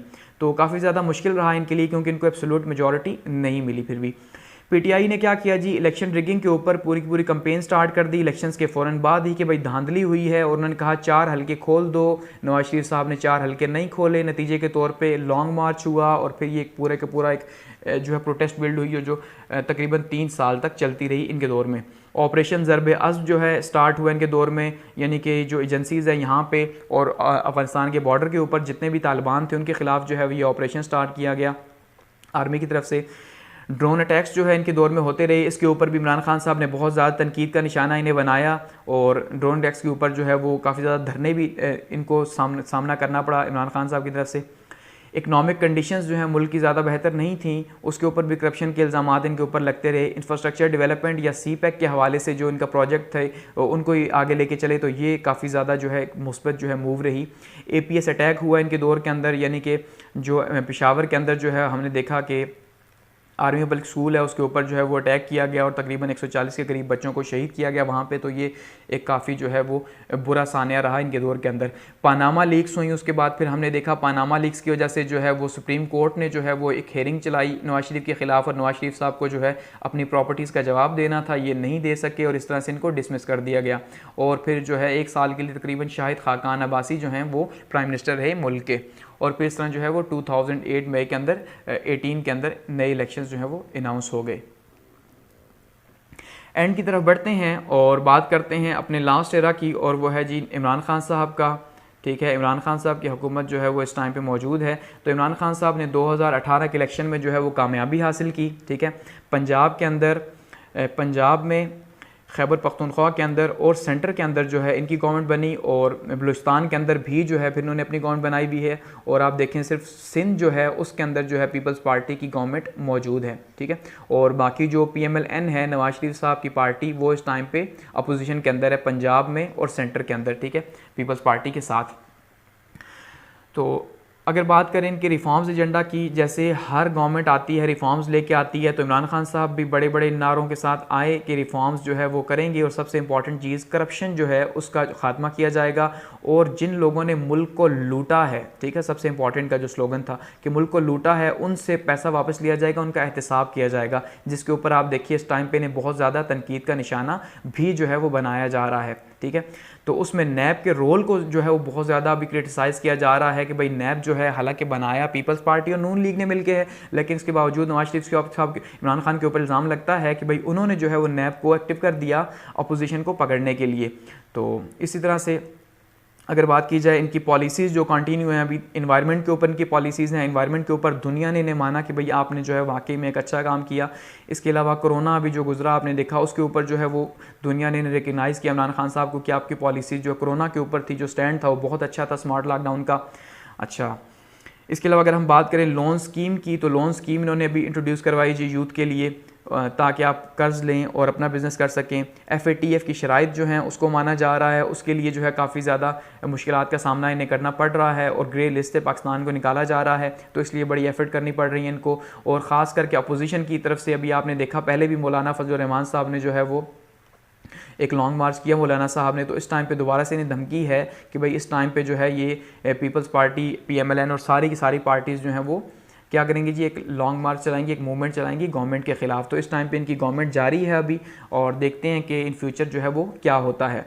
तो यहाँ पे इस लेक्चर को जो है वो एंड करते हैं, काफ़ी ज़्यादा लेंथी हो गया, लेकिन जितने भी एजुकेशन के हवाले से इम्पॉर्टेंट जो है वो इवेंट्स थे वो सारे के सारे इसके अंदर डिस्कस हुए हैं 1947 से लेके 2020 तक के। ठीक है, तो एजुकेशनली जो है ये वीडियो आपके लिए बहुत ज़्यादा हेल्पफुल रहेगी कि आप पाकिस्तान की हिस्ट्री को समझना चाहते हैं, तो आपको सिर्फ एक ही वीडियो जो है वो ये देखनी है कि लेक्चर, और इसके बाद जो है आपको सारी की सारी हिस्ट्री जो है वो आपको पता चल जाएगी कि कब कब पाकिस्तान में क्या क्या होता रहा और क्या क्या रिफॉर्म्स आती रहीं।